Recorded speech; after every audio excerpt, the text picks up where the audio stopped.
stand up there in the pulpit and you say, I will teach you infinities. I will say to you that the greatest poem in the English language is the present tense of the verb to be. Now, one asks, what is the present tense of the verb to be? Now, I'll speak it for you, right? It goes like this. The present indicative, indeed, of the verb to be. I am, thou art, she is, he is, we are, you are, they are.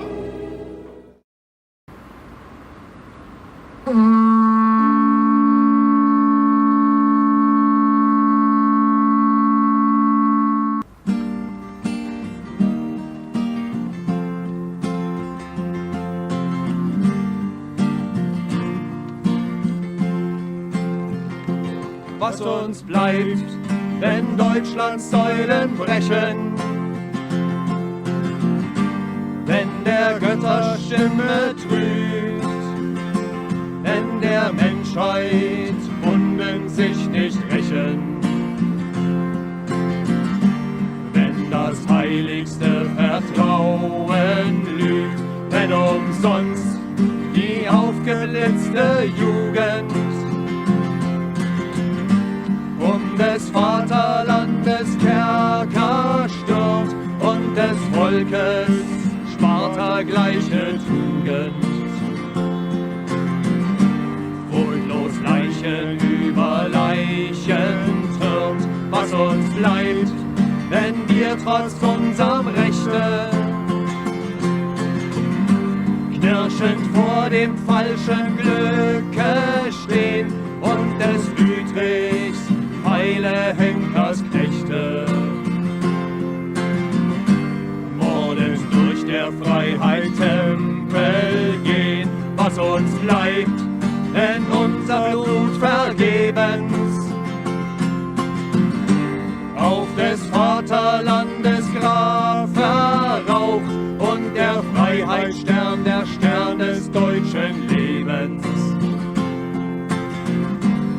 an dem deutschen Himmel niedertaucht, was uns bleibt, rühmt nicht des Wissens Brunnen, nicht der Künste friedensreichen Strand, für die Knechte gibt es keine Sonnen. Und die Kunst verlangt ein Vaterland aller Götter, Stimmen sind verklungen vor dem Jahrton der Sklaverei und Homer, er hätte nie gesungen. Doch sein Atlanterreich war frei. Was uns bleibt, ein christliches Ertragen, des Dulders feige Träne taut, soll ich selbst den Altar mir zerschlagen, den ich mir im Herzen aufgebaut, soll ich das für Gottes Finger halten, wo der Menschheit Engel Rache schreien, wo die Teufel teuflisch walten. Das kann nur ein Sieg der Hölle sein, bleibt uns nichts, fliehen alle guten Engel. Mit verwandtem Angesicht brechen aller Hoffnung Blütenstängel, weil des Palme bricht, kann der Arm kein Rettenkreuz umarmen. In der höchsten, letzten Not müssen wir verzweifeln und verjammern. Gibt es keine Freiheit als den Tod, doch wir sehen's im Aufschwung unserer Jugend. In des ganzen Volkes Heldengeist, ja, es gibt noch eine deutsche Tugend,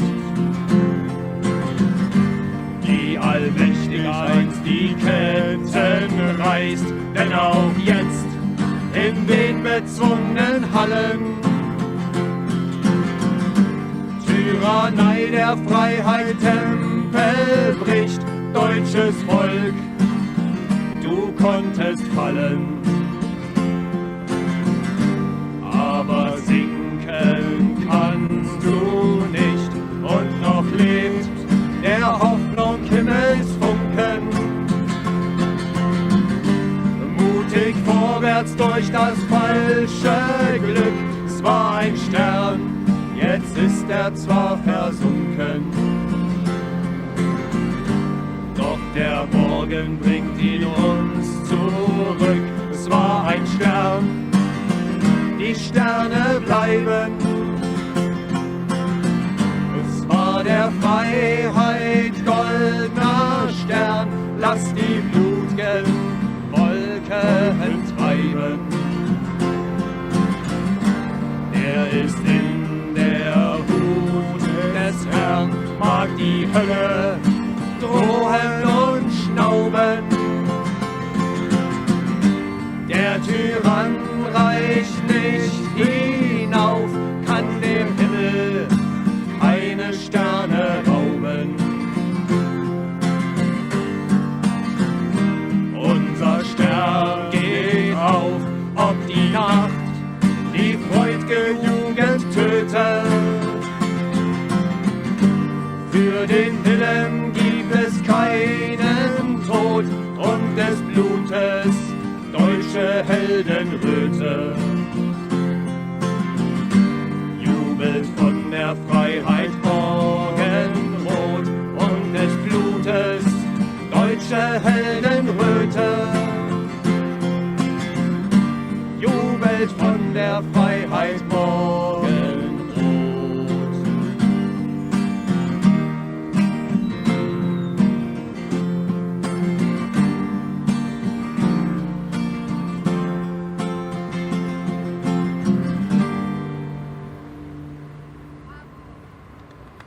Danke. Dankeschön.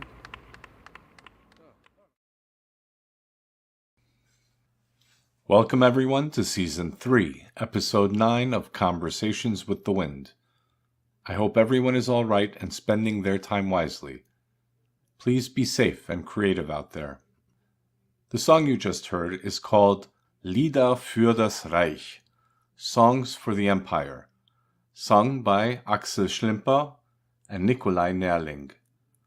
The lyrics are from the poem Was uns bleibt, What's Left for Us, by the early 19th century German poet and soldier Theodor Körner.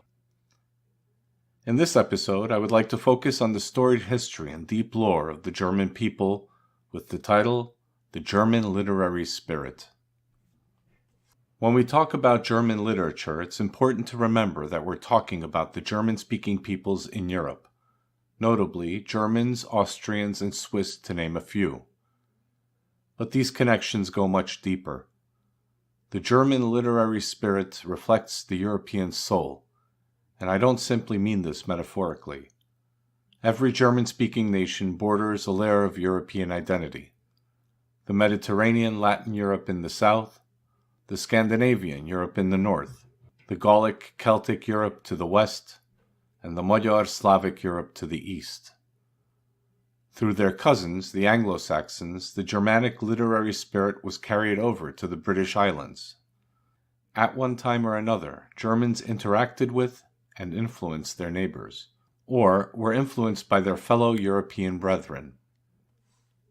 The German literary spirit is driven by themes such as honor, dignity, faith, spirituality, contemplation, identity, and nature.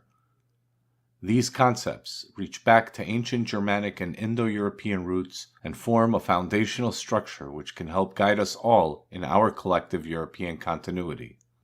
Regardless of our respective ethnic backgrounds, we must embrace the German literary spirit as part of our collective legacy. We must rekindle pride in the achievements of these glorious sons of Europa by reaffirming this continuity through our artistic expression.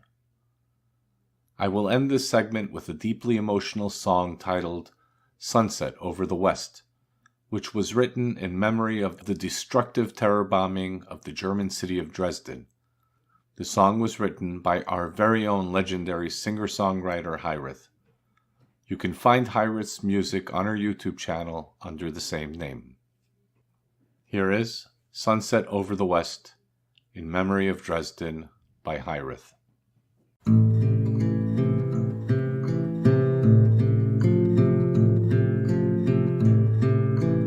Rhythms of the ocean tides,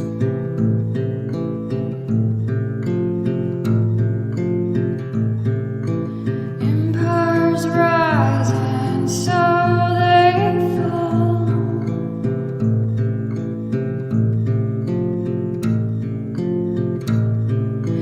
When the sun sets again to rise,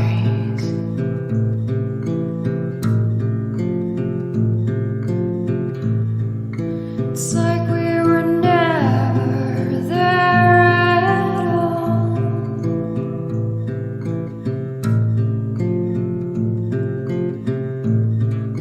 It's like we were never there at all.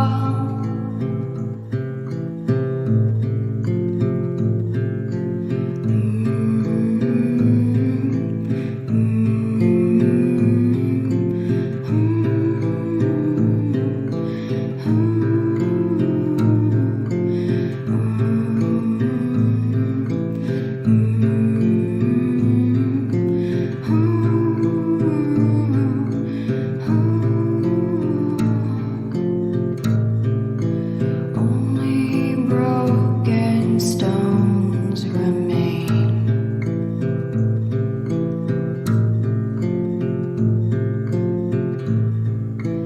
Buildings crumble to the ground.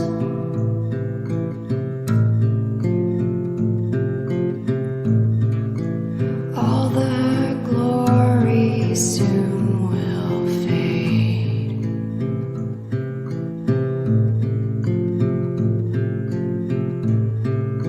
Something lost that's never found.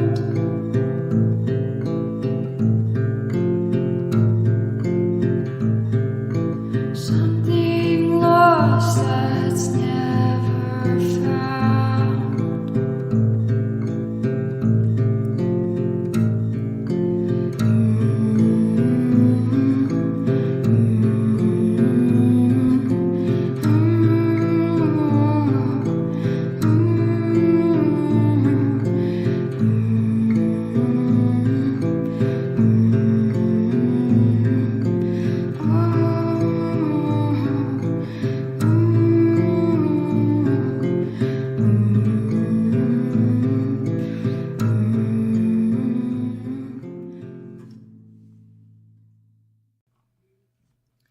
In the next segment, I'm honored to introduce a new poet in our sphere. Quote, Adam James Davis is a writer and poet from Nottingham. His favorite topics include the fear of not only doing, but of being forgotten, and how people dream about many different kinds of immortality, from the more mundane, like with indefinite biological life extension, to the more divine, such as quantum archaeology and the singularity. If there is no death, then why can we only remember blackness from before conception? These questions are what Adam likes to write about, as demonstrated with today's poem. Close quote.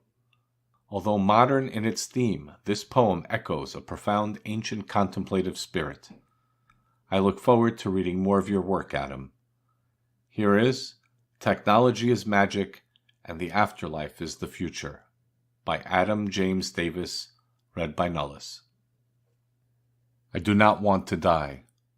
I do not want to be forgotten. I want to live forever. I want to be remembered. Are you in the money-making business? The empire business? No, we are in the legacy business. Build a legacy. Immortality through leaving a legacy, and immortality through not dying. I want to live forever. I want to love forever. I want to be remembered. I do not want to be forgotten. Nor do I want to forget. If only I could share with you all the most ecstatic and ineffable thoughts that can only be shared telepathically, for words would only destroy the essence of that I wish to communicate. Our very own personal Akashic records, quantum archaeology, and rifling through time slices and states saved and stored in our own past. Advanced technology is indistinguishable from magic. Technology is magic, and magic is technology. The afterlife is simply the far future. It has always been. God is a future being who is influencing the past in order to facilitate their own creation and the right conditions needed for such. I do not want to be forgotten, nor do I want to forget. There are many things I wish I could forget, but I cannot. And if I cannot forget, then how could I even hope to forgive? The next poem comes from Why We Fight, from the Antelope Hill Writing Competition of 2021. I strongly recommend ordering this seminal anthology of writers in our spheres. You can order Why We Fight from Antelope Hill Publishing at antelopehillpublishing.com. Here is When Wiglaf Last Beheld His Broken King by Thomas Nyquist, read by Nullis. The serpent spills obscenity ablaze.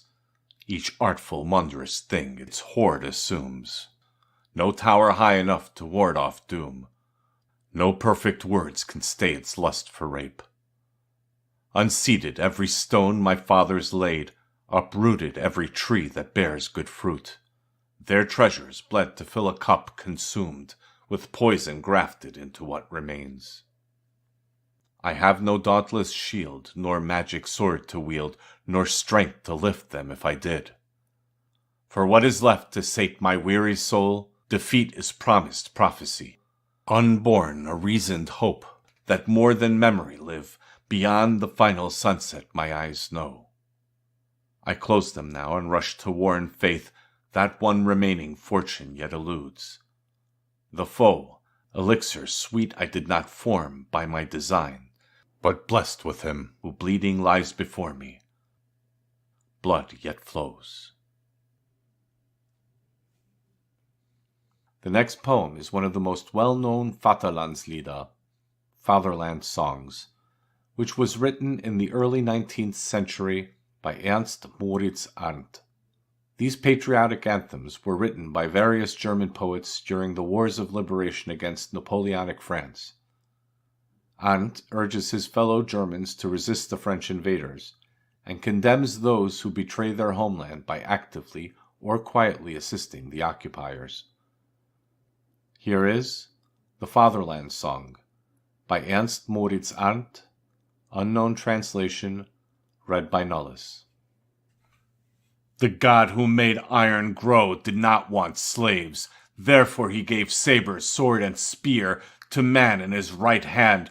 Therefore he gave him bold courage to rage of free speech, so that he would prevail to the last drop of blood, even unto death in the struggle. What God desires, we desire to maintain with righteous loyalty, and never to split men's skulls for tyrants' wages. But whoever fights for trumpery and shame, him we cut into bits. He shall not inherit in the German land, with no German men. O Germany, holy fatherland, O German love and truth, you high land, you beautiful land, we swear to thee anew. To the rascal and slave, Watch out, let him feed crows and ravens. Thus we advance for Hermann's battle and want to take revenge. Let roar whatever can roar in bright radiant flames, you Germans, all, every man, to the sacred war together. And raise your hearts toward heaven, and toward heaven your hands, and call all, every man, slavery has an end. Let resound whatever can resound, the drums and flutes. We want today, every man, to redden iron with blood, with enemy blood, French blood, O sweet day of revenge, that sounds good to all Germans. That is the great cause. Let flutter whatever can flutter, banners flutter and flags. We want today, every man, to urge ourselves to heroic death. Up, fly high, victory banner before bold ranks. We conquer or die here, the sweet death of free men. I will now play a fantastic musical rendition of this poem by the eternally talented Der Michel. Please like and support his valuable work. You can find his music on YouTube under the same name. I'll spell it for you. It's Dermichel. Der Gott, der Eisen wachsen ließ, der wollte keine Knechte. Drum gab er Säbel, Schwert und Spieß dem Mann in seine Rechte. Drum gab er ihm den kühnen Mut, den Zorn der freien Rede, dass er bestände bis aufs Blut, bis in den Tod die Fehde. So wollen wir, was Gott gewollt, mit rechter Treue halten und nimmer im Tyrannensold die Menschenschädel spalten. Doch wer für Tand und Schande ficht, den hauen wir zu Scherben. Der soll im deutschen Lande nicht mit deutschen Männern erben.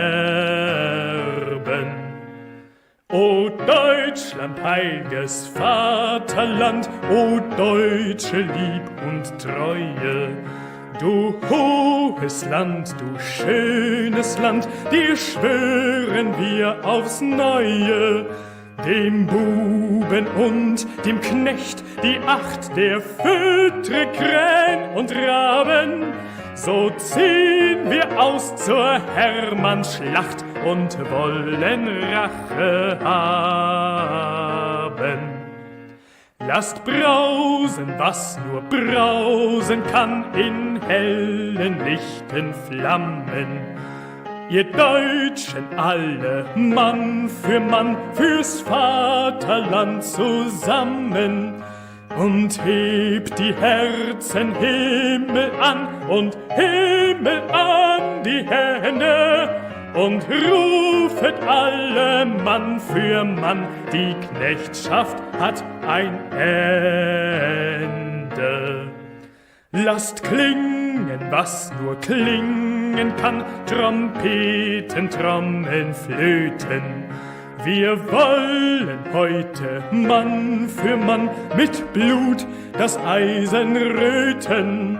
Mit Henker und mit Knechteblut, o süßer Tag der Rache, das klinget allen Deutschen gut, das ist die große Sache.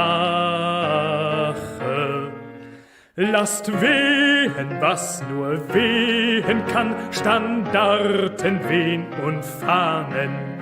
Wir wollen heut uns Mann für Mann zum Heldentode mahnen. Auf Fliege stolzes Siegs Panier voran den kühnen Reihen. Wir siegen oder sterben hier den süßen Tod der Freien.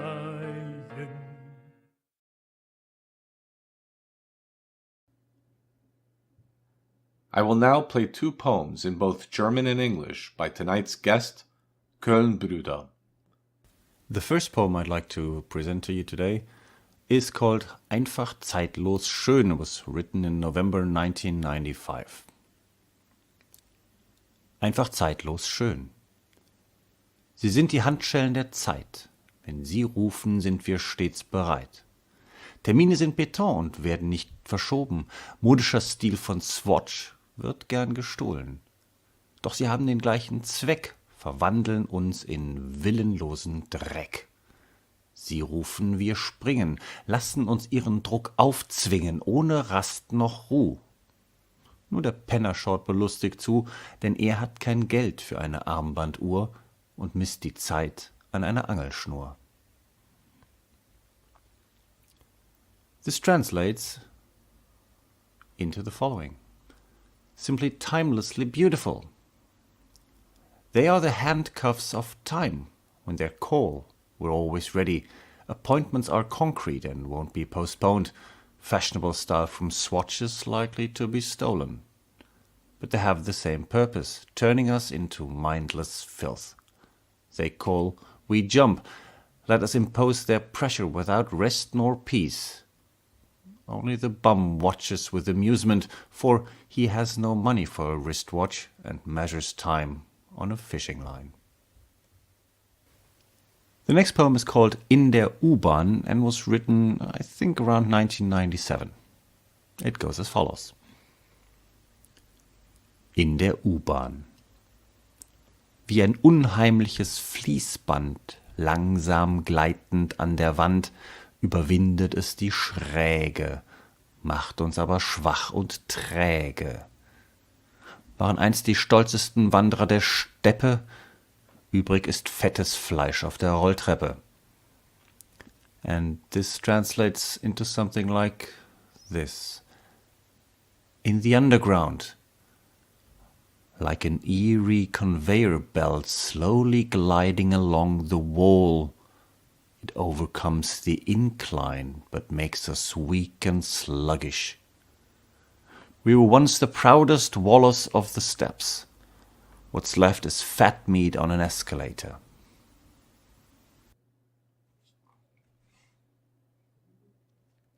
Hermann Karl Hesse was a famous German poet, writer, and painter. To many, he was a controversial figure who openly opposed both nationalism and Marxism. Yet he also criticized modernity for its materialism and decadence in destroying European culture. Hesse organically represented an age-old longing to understand the individual's authentic place in the greater order through genuine spiritual reflection. In spite of his beliefs, or perhaps because of them, his work remains an important part of understanding our current artistic expression. In 1946, he received the Nobel Prize in Literature. Here is Der Dichter by Hermann Hesse, read by Köln-Brüder. Der Dichter. Nur mit dem Einsamen scheinen des Nachts die unendlichen Sterne, rauscht der steinerne Brunnen sein Zauberlied. Mir allein, mir, dem Einsamen, ziehen die farbigen Schatten wandernder Wolken, träumen gleich übers Gefild. Nicht Haus noch Acker ist, nicht Wald noch Jagd noch Gewerb mir gegeben, mein ist nur, was keinem gehört. Mein ist stürzender Bach hinterm Waldesschleier, mein das fruchtbare Meer, mein der spielenden Kinder Vogelgeschwirre, Träne und Lied, einsam Verliebter am Abend. Mein auch sind die Tempel der Götter, mein ist der Vergangenheit ehrwürdiger Hain. Und nicht minder der Zukunft lichtes Himmelgewölbe ist meine Heimat. Oft in Flügen der Sehnsucht stürmt die Seele empor, seliger Menschheit Zukunft zu schauen. Liebe, Gesetz besiegend, Liebe von Volk zu Volk. Alle find ich sie wieder edel verwandelt. Landmann, König, Händler, emsiges Schiffervolk, Hirt und Gärtner, sie alle feiern dankbar der Zukunft Weltfest. Einzig der Dichter fehlt, er, der vereinsamt Schauende, er, der Menschen Sehnsucht Träger und bleiches Bild, dessen die Zukunft, dessen die Welterfüllung nicht mehr bedarf. Es welken viele Kränze an seinem Grabe, aber verschollen ist sein Gedächtnis. Here is The Poet by Hermann Hesse, translated by James Wright, read by Nullis. Only on me, the lonely one, the unending stars of the night shine. The stone fountain whispers its magic song, to me alone, to me, the lonely one. The colorful shadows of the wandering clouds move like dreams over the open countryside. Neither house nor farmland, neither forest nor hunting privilege is given to me. What is mine belongs to no one. The plunging brook behind the veil of the woods, the frightening sea, the bird whir of children at play, the weeping and singing, lonely in the evening, of a man secretly in love. The temples of the gods are mine also, and mine the aristocratic groves of the past. And no less the luminous vault of heaven in the future is my home. Often in full flight of longing, my soul storms upward to gaze on the future of blessed men. Love overcoming law, love from people to people. I find them all again, nobly transformed. Farmer, king, tradesman, busy sailors, shepherd and gardener, all of them gratefully celebrate the festival of the future world. Only the poet is missing. The lonely one who looks on, the bearer of human longing, the pale image of whom the future, the fulfillment of the world, has no further need. Many garlands wilt on his grave, but no one remembers him.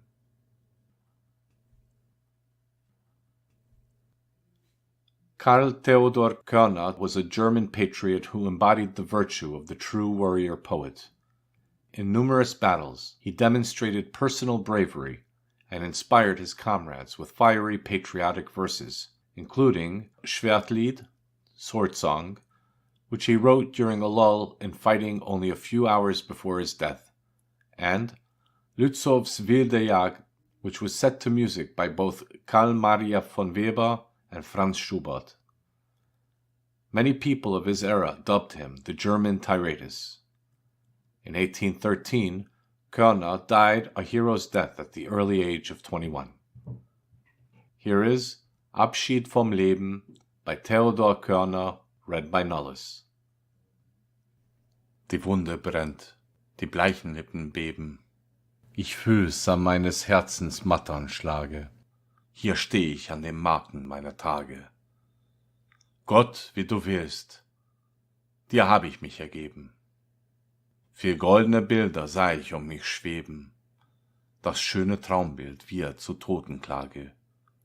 Mut, Mut, was ich so treu im Herzen trage, das muß ja doch dort ewig mit mir leben. Und was ich hier als Heiligtum erkannte, wofür ich rasch und jugendlich entbrannte, ob ich's nun Freiheit, ob ich's Liebe nannte.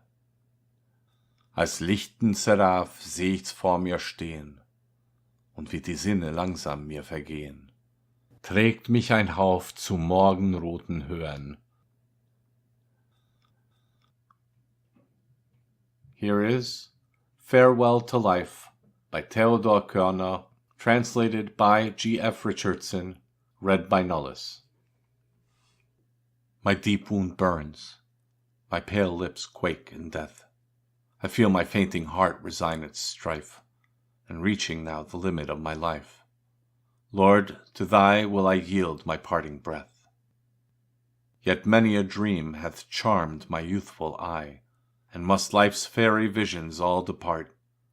O surely know, for all that fired my heart to rapture here shall live with me on high. And that fair form that won my earliest vow, that my young spirit prized all else above, and now adored as freedom, now as love, stands in seraphic guise before me now, and as my fading senses fade away, it beckons me on high to realms of endless day. I was able to find an English translation of the next poem in the book The life of Karl Theodor Körner, with selections from his poems, tales, and dramas, translated from the German by G.F. Richardson. Here's a brief introduction. Quote, "The following is a translation of Körner's celebrated war song, written on the morning of the Battle of Dannenberg on May 12, 1813. Close quote. I will also end this segment with a song in German based on this poem. The music was composed in 1815 by J.H.E. Bornhardt. Here is War Song by Theodor Körner, translated by Lord F. Egerton, read by Nullis. Darkly dawning, death enshrouded, breaks the great, the dreadful day. And the sun, all cold and clouded, lights us on our gory way. In yon hosts that now assemble, fates of mighty empires lie, and the lots already tremble as they cast the brazen die. Brethren, this hour as it dawns on us now impels us to join heart and hand in the vow, to be true while we live, to be true if we die. Behind us in the gloom of night lie defeat, disgrace, and shame, all wherewith the tyrant might disgrace our nation and our name. Our native tongue was all profaned, our country's temples overthrown, our faith destroyed, our honor stained. And could we weep those glories gone? No! Vengeance inspired us to join heart and hand to avert heaven's curse from our loved native land, and to save her palladium ere yet it was flown. Before us what bright scenes are given, the glorious future's golden dreams, and see, through opening gates of heaven, the lovely light of freedom gleams. Native arts again shall meet us, native songs dispel our gloom. All that's great again shall greet us, all that's fair again shall bloom. Yet a horrid uncertainty rests on youth's strife, and though glory's the prize, yet the stake is life, and our victories but hasten us on to the tomb. Yet with God we'll seek the field, there devote our latest breath, our lives an offering we will yield, and brave through him the power of death. Yes, to save thine ancient glory, fatherland will die for thee. Those we love shall tell our story, those our deaths shall render free. And the tree of thy freedom immortal shall bloom, even though its fresh branches shall wave over our tomb. Here, O our country, our offering for thee. Turn your looks yet homewards, where love was wont erstwhile to bloom, ere the tempest of despair swept its blossoms to the tomb. And if tears unbidden come, tears disgrace not valor's eye. Waft one kiss to love and home, then commend their cause on high. All the fond lips for our safety that pray, all the loved hearts that bled for us today, comfort and succor them, God of the sky. Now, then fresh to yonder fight, turn with eager heart and brow. All of earth has taken its flight, heaven alone is with us now. Then let every valiant brother prove himself a hero here. True hearts see again each other, now farewell to all most dear. Hark, hear ye the shouts and the thunders before ye?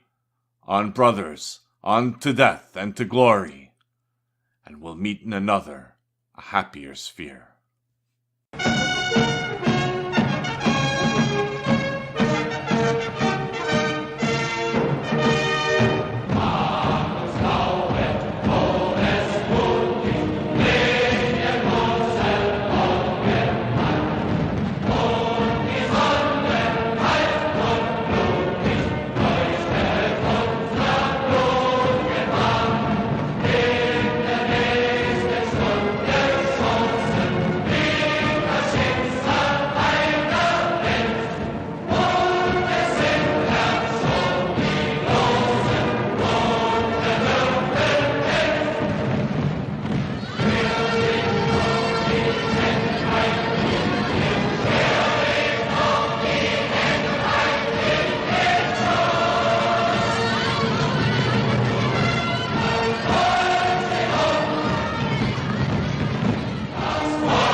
In the next segment, I'm honored to have CwtW as my special guest for this week's conversation. Hello, it's great to have you on the show. Could you tell us a bit about yourself for those who may not be familiar with your work and background? Also, please let the audience know where they may be able to find you. Thank you for having me. I am a German patriot, have been for about 6-7 years. Came from more or less the exact opposite, as many have. And the Cologne Cathedral night with rapey refugees was more or less the turning point in my life. As the name alludes to, I am not one, but I am two. I have an identical twin brother, and we're doing the Köln-Brüder, which means Cologne Brothers, literally. And we have a YouTube channel, we have a Telegram channel, we're on Odyssey, we're on BitChute. That's about it. And every now and then I pop into American or English-speaking podcasts to let the world know, hey, these Germans, they aren't all completely stupid and having fun looking at their land being taken away. Well, that's nice to hear, and it's good to know. Just for the audience's sake, the Köln-Brüder is spelled CoellBrueder. And you can find him on Telegram, on YouTube, on Odyssey, and on Twitter as well, right? Yeah, I am on Twitter, but that's only me, myself. As I was saying, usually the content is usually created by my twin brother and me, with the ideas, one coming from him, one coming from me. And then we usually do these short films. We've noticed that the attention span of modern man isn't all that sufficient to make like 2-hour podcasts in Germany. So we have been specializing on doing short films, some parody songs. Usually nothing is much longer than 5 or 8 minutes, 5 to 10 minutes, but most of them are 2.5, 3 minutes, really short stuff. Well, I'm notorious for torturing the audience with 3-hour shows, so you're in an excellent place right now. If brevity is the soul of wit and tediousness the limbs and outward flourishes, I will be brief.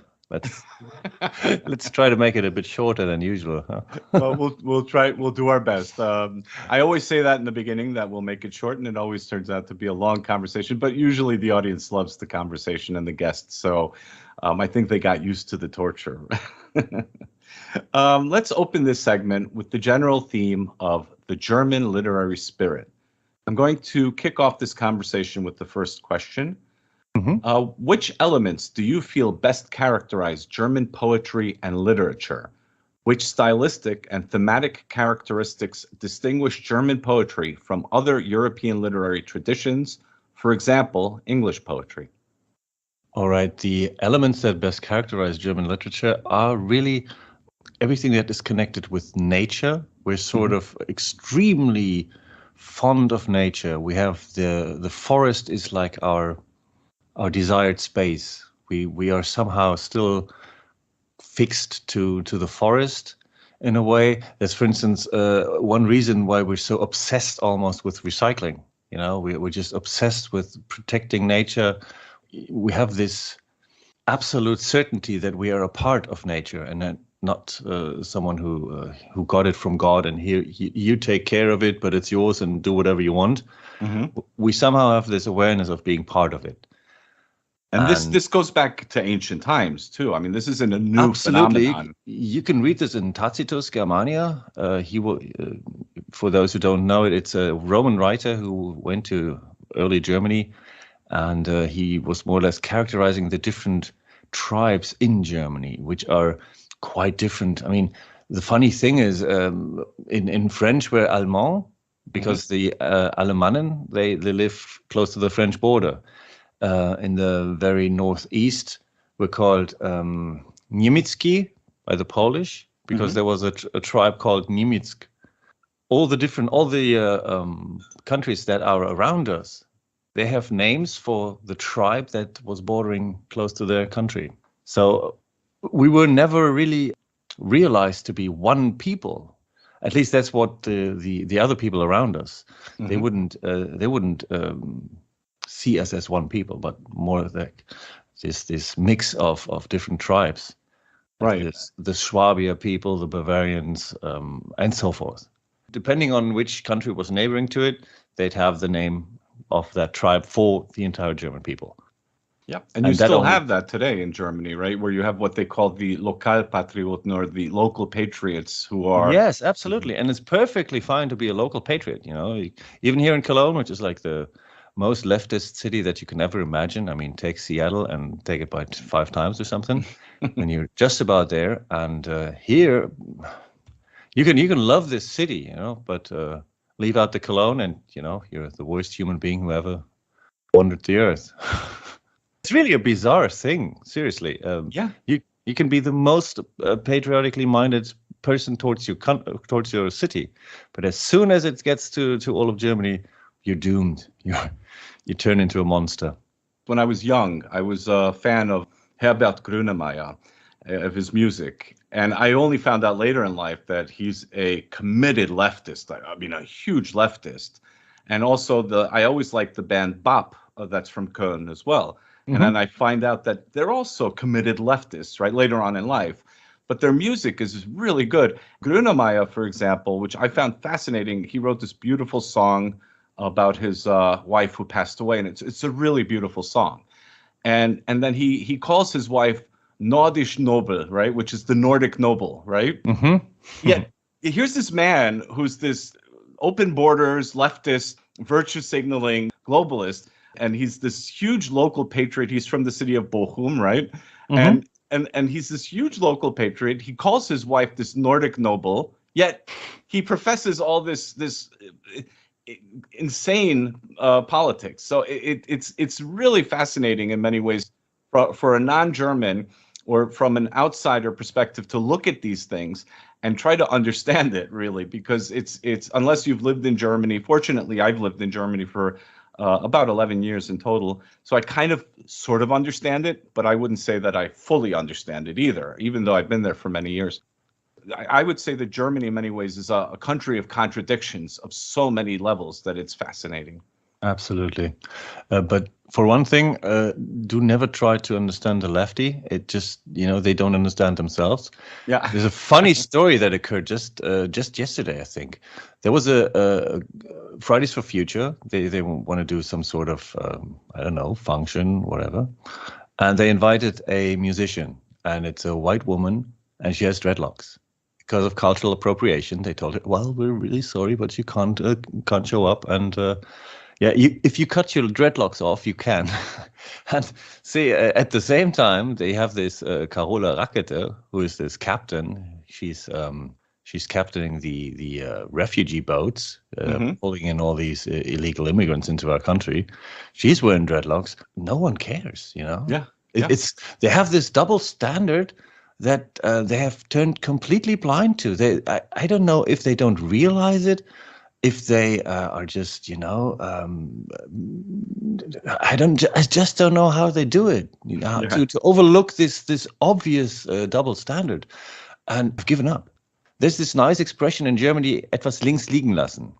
It's an idiom for saying just let it be, just leave it be, and the literal translation is leave it be to the left. Right. So just links liegen lassen, we had better proceed with something more interesting than these people. You mentioned the literary element of nature in German culture, how strong and deep it is. Mm-hmm. And many times you'll see how the Green Party has gotten so popular in Germany over the last maybe 30 years. I lived in Germany in the 70s and 80s, late 70s to the late 80s. Back then, they were a fringe group, bunch of protesters, hippies. No one took them seriously. And, they were the guys that kind of dressed strange and ate weird food, the proto-vegans, if you will. So these people suddenly became extremely popular in Germany. And I believe that they tapped into something ancient, even though they misappropriated it, in my view. And I think that they changed the organic understanding of the love of nature. And this is a theme that I've touched upon in the past, where I say that environmentalism, to me, is a fetish.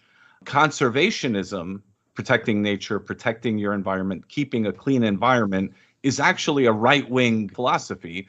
So what you see today is this strange misappropriation of this deep lore in German culture of the love of nature, and it's twisted into some kind of pseudo-Marxist ideology. Yeah, the fun thing is that most of the founders of the Green Party, there were some Nazis, some old Nazis actually, and a lot of communists. So, Yeah, very like strange, right? Kretschmer, the current prime minister of Baden-Württemberg, which is a state in the south of Germany, he was a cadre from the Communist Party. The current Bundeschancellor, the what do you call federal chancellor, he was big in the GDR. He went there. He had meetings with the party SED, the Sozialistische Einheitspartei, so the which is the only party like the KP, more or less. So it's absolutely obvious that the current political elite is entirely communist or at least socialist prone. And we have this saying in Germany about the Green Party. They're sort of like watermelon. You know, they're green on the outside, red on the inside, with a lot of brown little kernels. So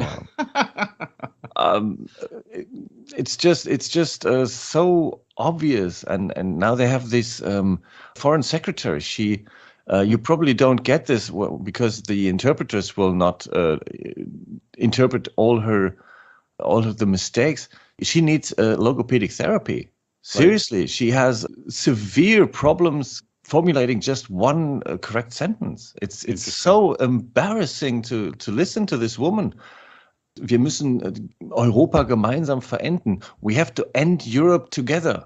Yeah. And some of these, when you take them seriously, would be like completely insane. Yeah. And this woman is being taken serious. And the Greens now are regretting that she didn't become chancellor because she's such a great stateswoman now with this Ukrainian Russian crisis. Mm-hmm. It's absolutely bizarre what's happening. They're trying to create comic book heroes out of politicians nowadays. Especially in the West, and it's kind of ridiculous. People who are otherwise fully incompetent are being raised to a status of hero. But if you scratch the surface, then you always get the same incompetent person, the administrator or what have you. So you said nature characterizes German poetry and literature. Are there other elements that you feel characterize German literature? Yeah, of course, the language itself. See, in English, that's my problem always when I translate some German sentences into English. You have this extraordinarily strict SPO. You can't turn around the words as I'm used to. And in the German language, because you have the endings that define the position and the function of the word, you can more or less turn them around the way you want. And right. That way you can stress certain aspects of a sentence. And you can't do this the same way in English than you can in German. That's one grammatical aspect. And there's also a morphological aspect to it. Probably, in German we can make these composite nouns.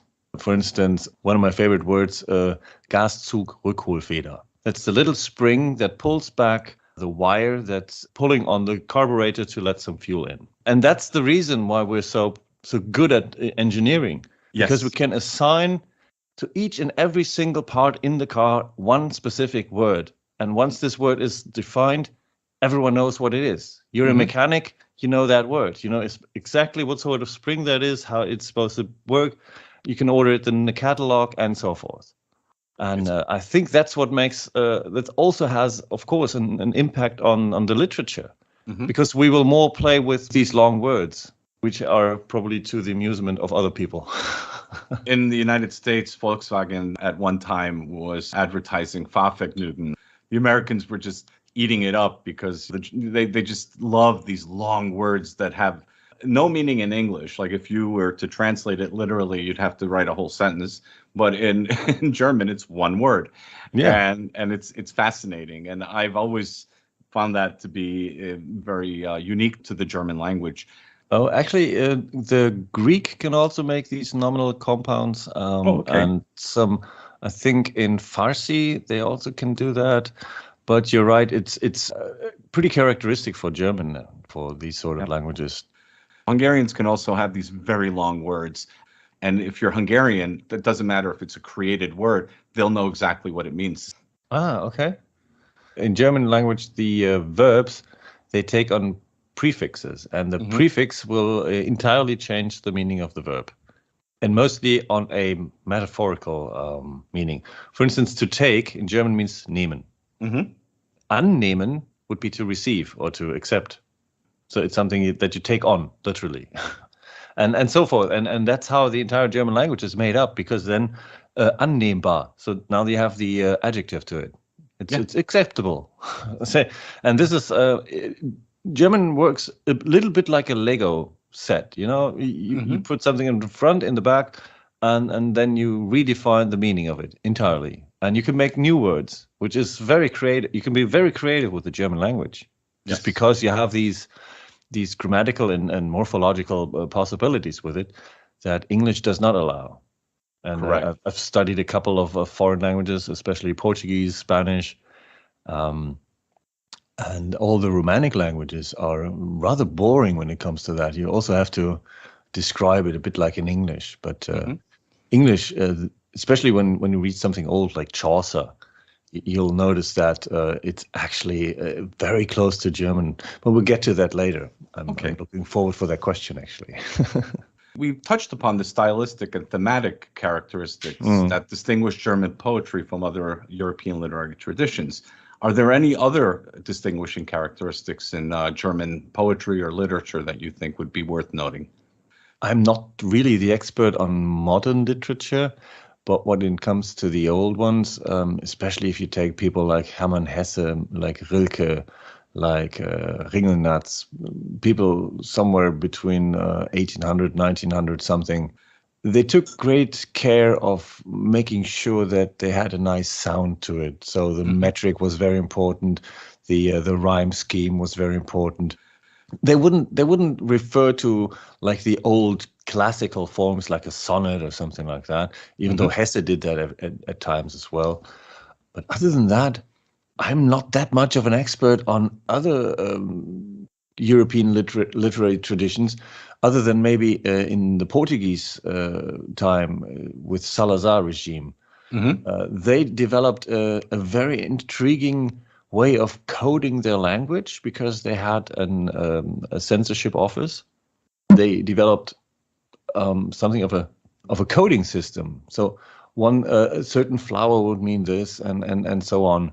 In Tamil literature, there you have something similar. You have these 5 different landscapes, and each landscape means something else. Like the forest means always the early secret love, because that's where a young couple will hide out. So they had to come up with an entire like an enigma code to write books, to talk about the certain aspects that they wanted to criticize without being thrown into jail. I think you will see this in German literature. You can see this already now. There's an interesting guy, Thor, I forgot his last name.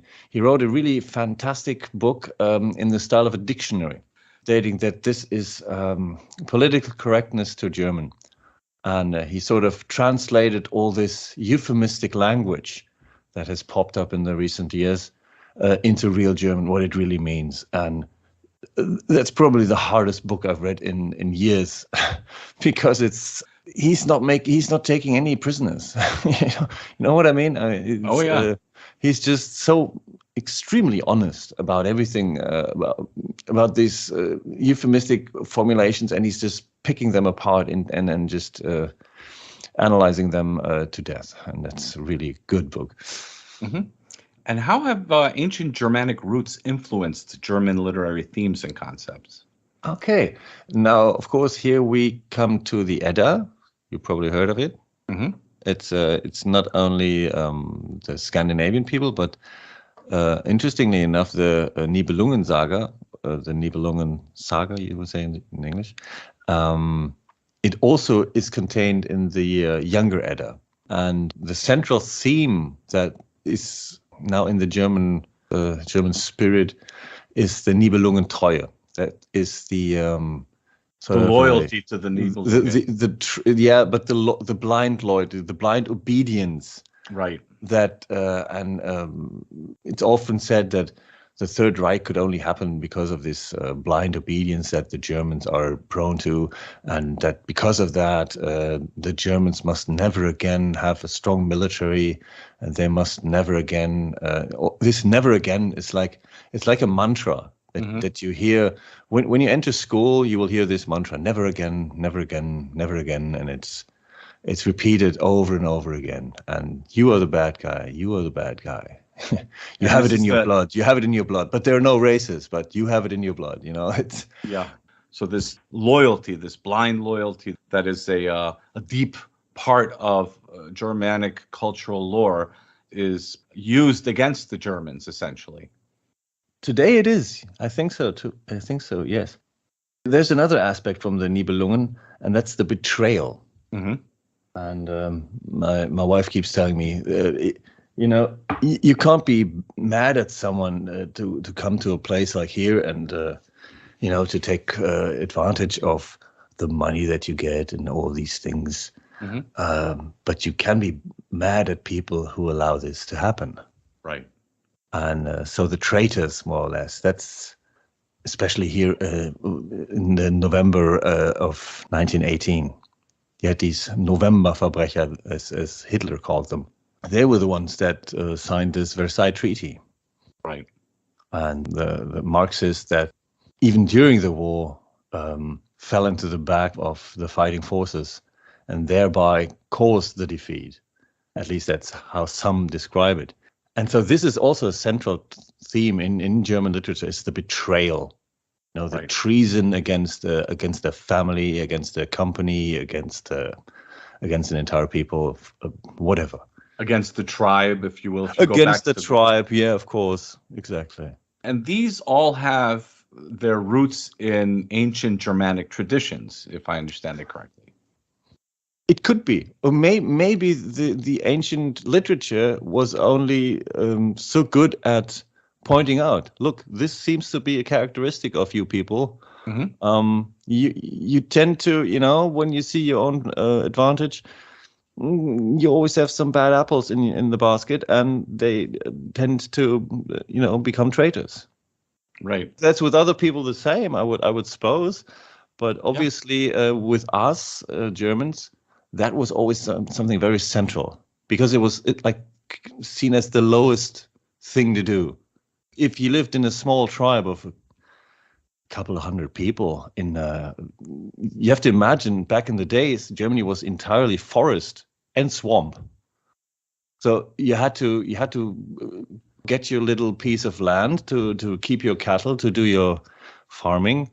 And if you were betrayed and some other people came and just took away everything from you, especially the women, the cattle, whatnot, you were screwed. Right. Your tribe was about to die out, and that's especially when you live in these small communities. That's what makes it extremely horrible to betray your own people. Exactly. And that's why this has become a very central theme in German literature. And it's interesting, again, how these central themes, these ancient themes, are twisted again and again against the German people in this postmodern contemporary world that we're living in, where these natural understandings of self, of community, of one's place in the community that have been ingrained in the German culture going back centuries, if not eons. And so now in this world, it's being twisted into working in favor of something that is going against the interests of the German people. If you speak up against the open borders policies, then you're a traitor. If you speak up against various forms of cultural misappropriation or cultural subversion, then you're betraying this communal sense of understanding of self, of what it means to be a German in this modern age, which is a twisted understanding, in my view at least, which is kind of a twisted understanding of what it means to be German. So what you're seeing is that a lot of what's happening, and this isn't, I would say this isn't just happening in Germany, this is happening throughout the West, where you will see these ancient organic understandings of self and relationships, of local patriotism, if you will, then is being used against the very people. And so it's being used against us. They're incorporating other elements into it. And now they're saying, well, if you don't follow this line, then now you're a part of the problem. You're someone who doesn't follow tradition. And they're redefining tradition, if you will. Absolutely, and not only with open borders policy, with anything. If you were like anti-vaxxer, you were a traitor. You were not being. You weren't showing the solidarity that it takes to tackle this horrible disease. Now with Ukraine, they're looting Russian stores. Russian people are having their trucks cut open. The planes from the trucks, the tires cut. It's. And they say never again, right? Yes, and at the same time they're saying never again, and they're doing it over and over again. And people will take their social media account and make the Ukrainian flag with it. And if you don't, you're a bad person. Just a day ago, they would have still their mask on. So they turned from virologist to military expert within the course of a day. Actually, we know nothing about this. We know nothing what's going on. Right. There have been so many false flag videos popping up on the internet. We know nothing of this conflict. Yeah. We should just stay the hell out of this. I mean, if German history should have taught us anything, it's stay the hell out of any conflict that's not on your own soil. Right. But still, hey, now we're sending weapons. This is so insane. Yeah. As soon as you send weapons, we have now this government. They are going against the peace treaty that they have with Russia. We're now officially at war with Russia if they were to declare it, because we sort of, we didn't stick to the treaty. We're veering somewhat off from the literary and topic, but I think it is important to note. I have many friends in Germany, and I get feedback from them on what's going on. I have friends in Austria and Hungary, but all over Europe and also in the United States. And I see this more as a Western issue. By the West, I mean, of course, the United States, Australia, the white world, if you will, right? There's an organic understanding of what it means to belong to a society, which has been a part of all of these cultures, many European cultures, and how this organic understanding of self, of community, is now taken and misdirected in a way that questions the very foundations on which these cultures have developed over the centuries. Take, for example, this pandemic, the excessive measures that were introduced throughout the West and throughout the world, actually, but in particular in the West, where people are acting like they would in a high-trust society. The right has now been forced to use liberal arguments against something that's inherently illiberal. And what I mean with that is that various right-wing philosophies believe in collectivism. They believe in a strong authority, a hierarchical society. All of these things are now being used by this postmodern, this post-humanist, post-liberal world, and it's being essentially taken from us, and now they're using it for the wrong ends. So then my argument suddenly becomes, well, wait a second, maybe the methodology that they're introducing is not what we should be attacking. Maybe it should be the people that are abusing it. In other words, is it bad to live in a society that has a strong hierarchical order? I would say no, not necessarily. Is it bad to live in a society where there's a strong collectivist identity? Absolutely not. Do you have an ancient understanding of how these societies are structured? You have an ancient understanding of what it means to belong to a greater whole. You have an ancient understanding of the hierarchical order. And then there's also the individual's position in this society. Liberalism wanted to tear you away from the old order and give you a message of saying, well, you should follow your heart, you should be your own person, you are a god, so on and so forth. And now what liberalism is doing is basically reverting to those ancient and natural understandings of society and using it against us. See, I think the difference is, do we have an organic collectivism or is it an artificial one? Right. Currently, we are being forced into an artificial collectivism. Everyone is the same. It can be a black man from Africa. It can be a Chinese man. It could be a Japanese man. It could be a white man. It could be a Portuguese. We're all the same. And we're being forced to live in this artificial form of collectivism. The organic form of collectivism knows only two differences. You're either the child or the parent. Right. If you're the parent, you have a different mindset. You know how it feels to take care of another human being, to tell this human being what to do and what not to do. And it's not only your right, it's your obligation. You cannot just let your child run onto the street and get run over by a car. You'd be a really, really bad father if you did that. Now, what I'm trying to say is they have taken something from us, the organic collectivism, which grows just by, I think Peterson said it has to do with competence. Right. You have a competent man, and usually it was a competent man, and he would be elected to represent a certain amount of people. That's how we had it with the Ting back in the days, where the men would meet at a full moon somewhere in the forest and decide on certain issues. And all of this has been taken away by an entirely artificial form where the individual doesn't count, where the interest groups aren't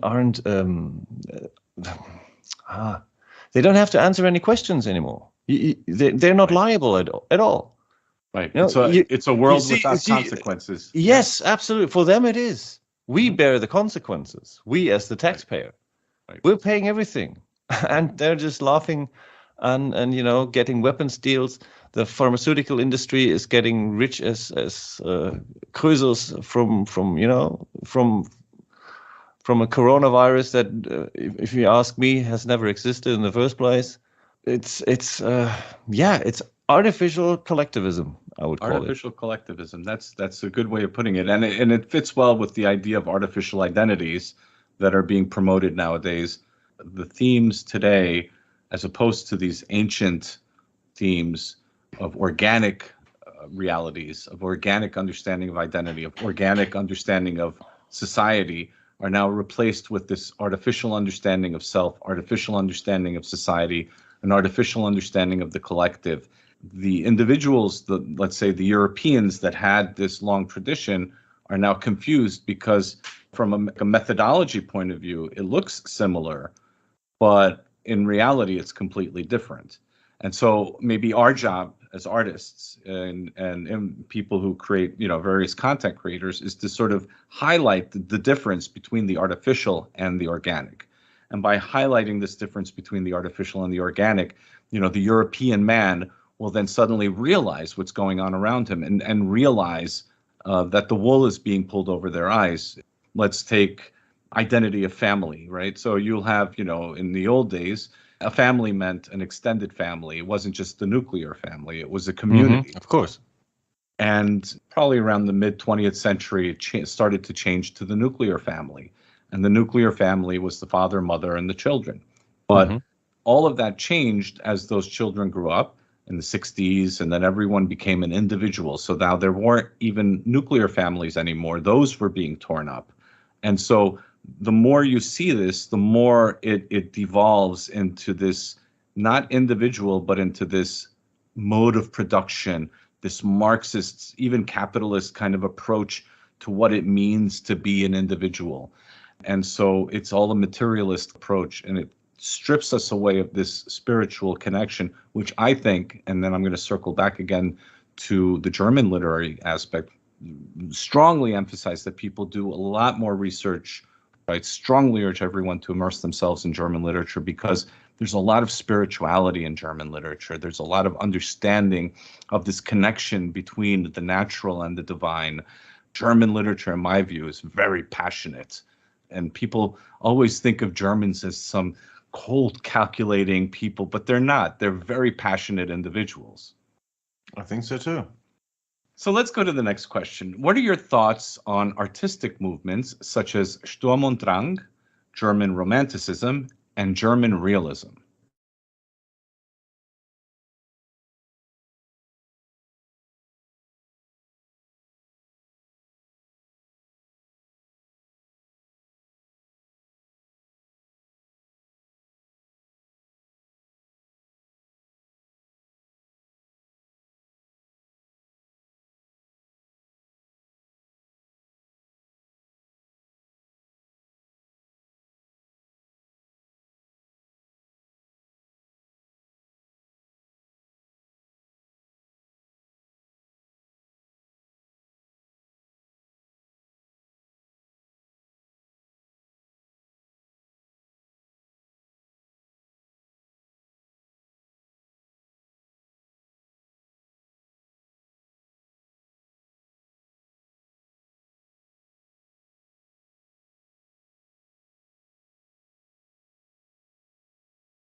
Was uns bleibt.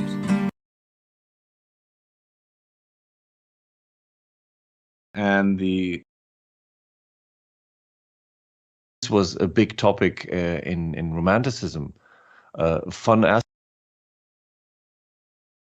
can be a Chinese man, it could be a Japanese man, it could be a white man, it could be a Portuguese. We're all the same.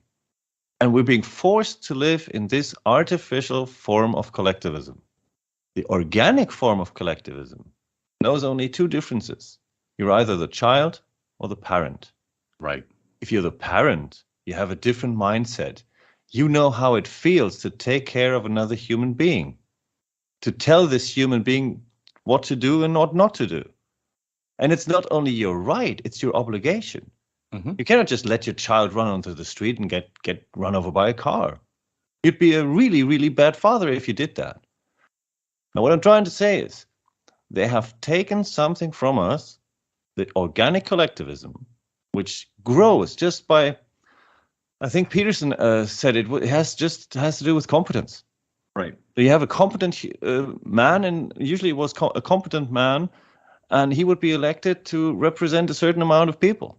That's how all we had it with the Ting back in the days, where the men would meet at a full moon somewhere in the forest and decide on certain issues. And all of this has been taken away by an entirely artificial form where the individual doesn't count, where the interest groups aren't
paying any tariffs anywhere. Why do we have to do it?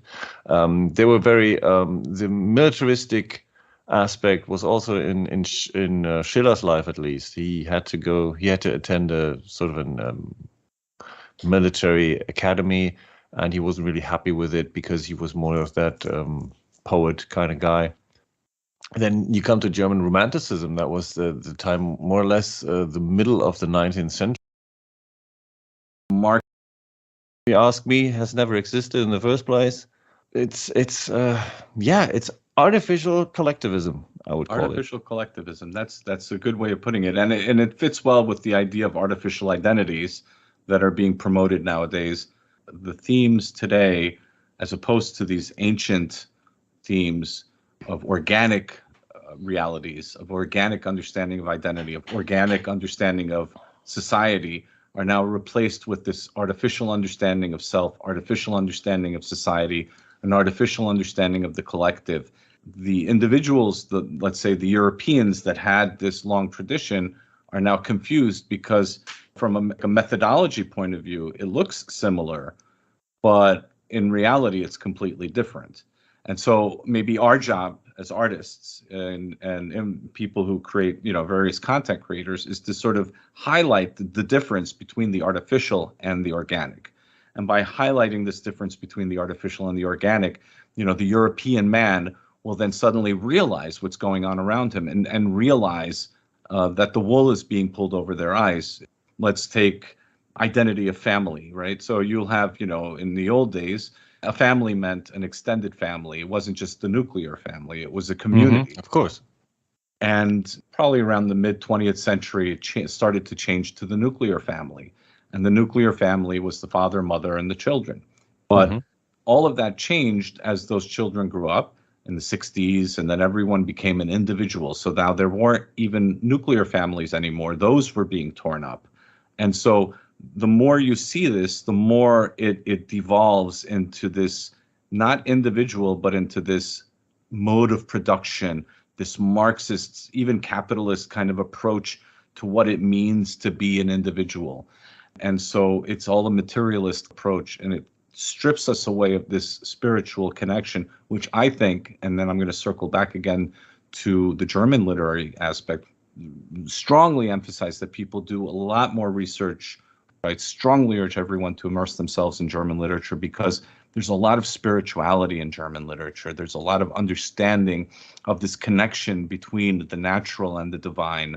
German literature, in my view, is very passionate. And people always think of Germans as some cold, calculating people, but they're not. They're very passionate individuals. I think so too. So let's go to the next question. What are your thoughts on artistic movements such as Sturm und Drang, German Romanticism, and German Realism? They are all expressions of their time, and especially of the historic circumstances that went along with it. Sturm und Drang literally is, oh my God, Storm and Drang is to force your way in somewhere. It was almost only young men who wrote these Sturm und Drang. Schiller is like the most prominent example with this, Die Räuber. I think it was late 18th century, and you still had these small German states, like say Bavaria would have been 3 or 4 different states with Oberpfalz and Unterfranken, all these Franconia. So little kingdoms here. And so when you wanted to go from Munich to Hamburg, you were crossing through 7 or 8 different countries. You had to pay tariffs if you were trading. So this extreme federal system made it really, really difficult for people to do business, to strive more or less economically. And I think this had a big impact on the mindset of these young people, because they saw in France, hey, look, in France they can move wherever they want. They're not paying any tariffs anywhere. Why do we have to do it? They were very the militaristic aspect was also in Schiller's life, at least. He had to attend a sort of an military academy, and he wasn't really happy with it because he was more of that poet kind of guy. Then you come to German Romanticism. That was the time, more or less, the middle of the 19th century. That's when they have had the revolution in 1848 in the Paulskirche. They turned away from the classic, like the Greek theater, all these sonnet and tragedy and these traditional forms of literature. Mm-hmm.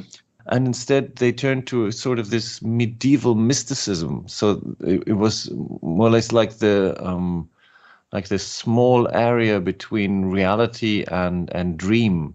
So this was a big topic in Romanticism. Fun aspect with this revolution in 1848. Now all of a sudden, I don't recall if it was because of that revolution, but in that time period, it became mandatory to have a last name. And because it was this romantic time set, that's when the Jews who lived in Germany had to get a name, a last name. And that's why I have all these romantic names like Goldberg, like Morgenthau, Morning Dew, all these names that are taken directly from nature. Right. All the way to today. Epstein, it's a certain stone. So all these Jews who originate in Germany or had come to Germany a couple hundred years early, they now got last names, and because they got them in that time period, that's why they have these romantic last names. And then, of course, with the end of the 19th century, you had the founding of the empire, of course, and all of a sudden Germany became an economic superpower. All of a sudden, they had the bigger commercial fleet than England, and of course, the English didn't like that at all. The prime minister once said, "I'm sick and tired to see every other English fence painted with German paint." So that's when they started to plan the First World War against Germany, already 16 years after the founding of the German Empire. So that was a huge process, of course. And I think the realism, what came after that, were people like Gottfried Benn, these writers who saw this war as sort of a cleansing thing for all this, what had gathered around them. I think it's the same in every other country as well, but in Germany especially, the literature always reflects the historic circumstances in which it happens. Germany was very fragmented prior to unification. You had two competing houses, the House of Habsburg, the Austrians in the south. In the north, you had the Hohenzollern House, which was the Prussians.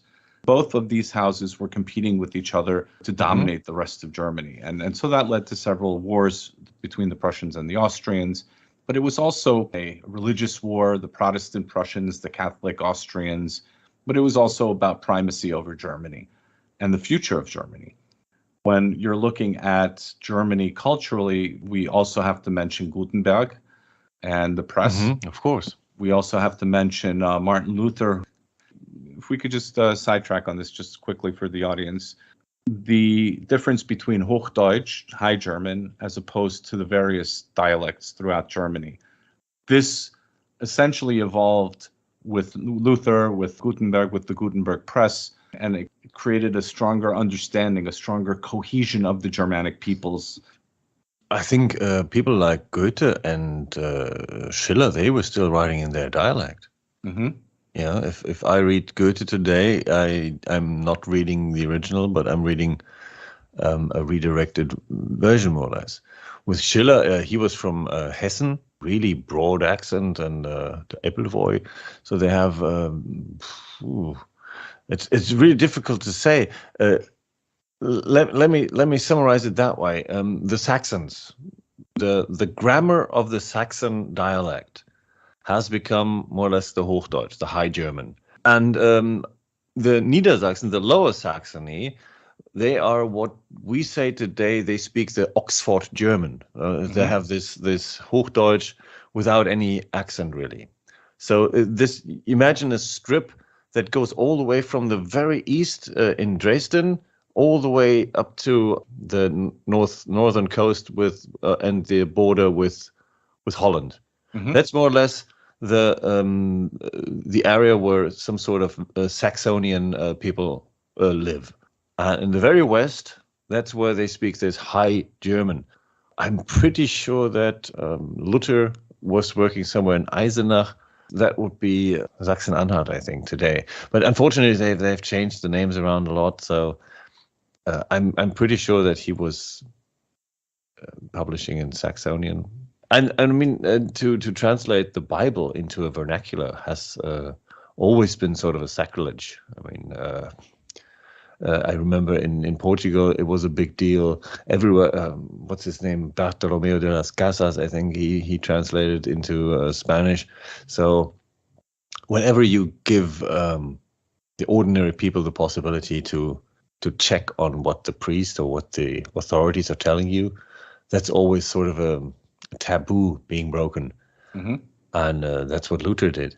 But Luther, actually, he was like the mainstream critic of Catholic Church. There were some way harder dudes like Thomas Münzer.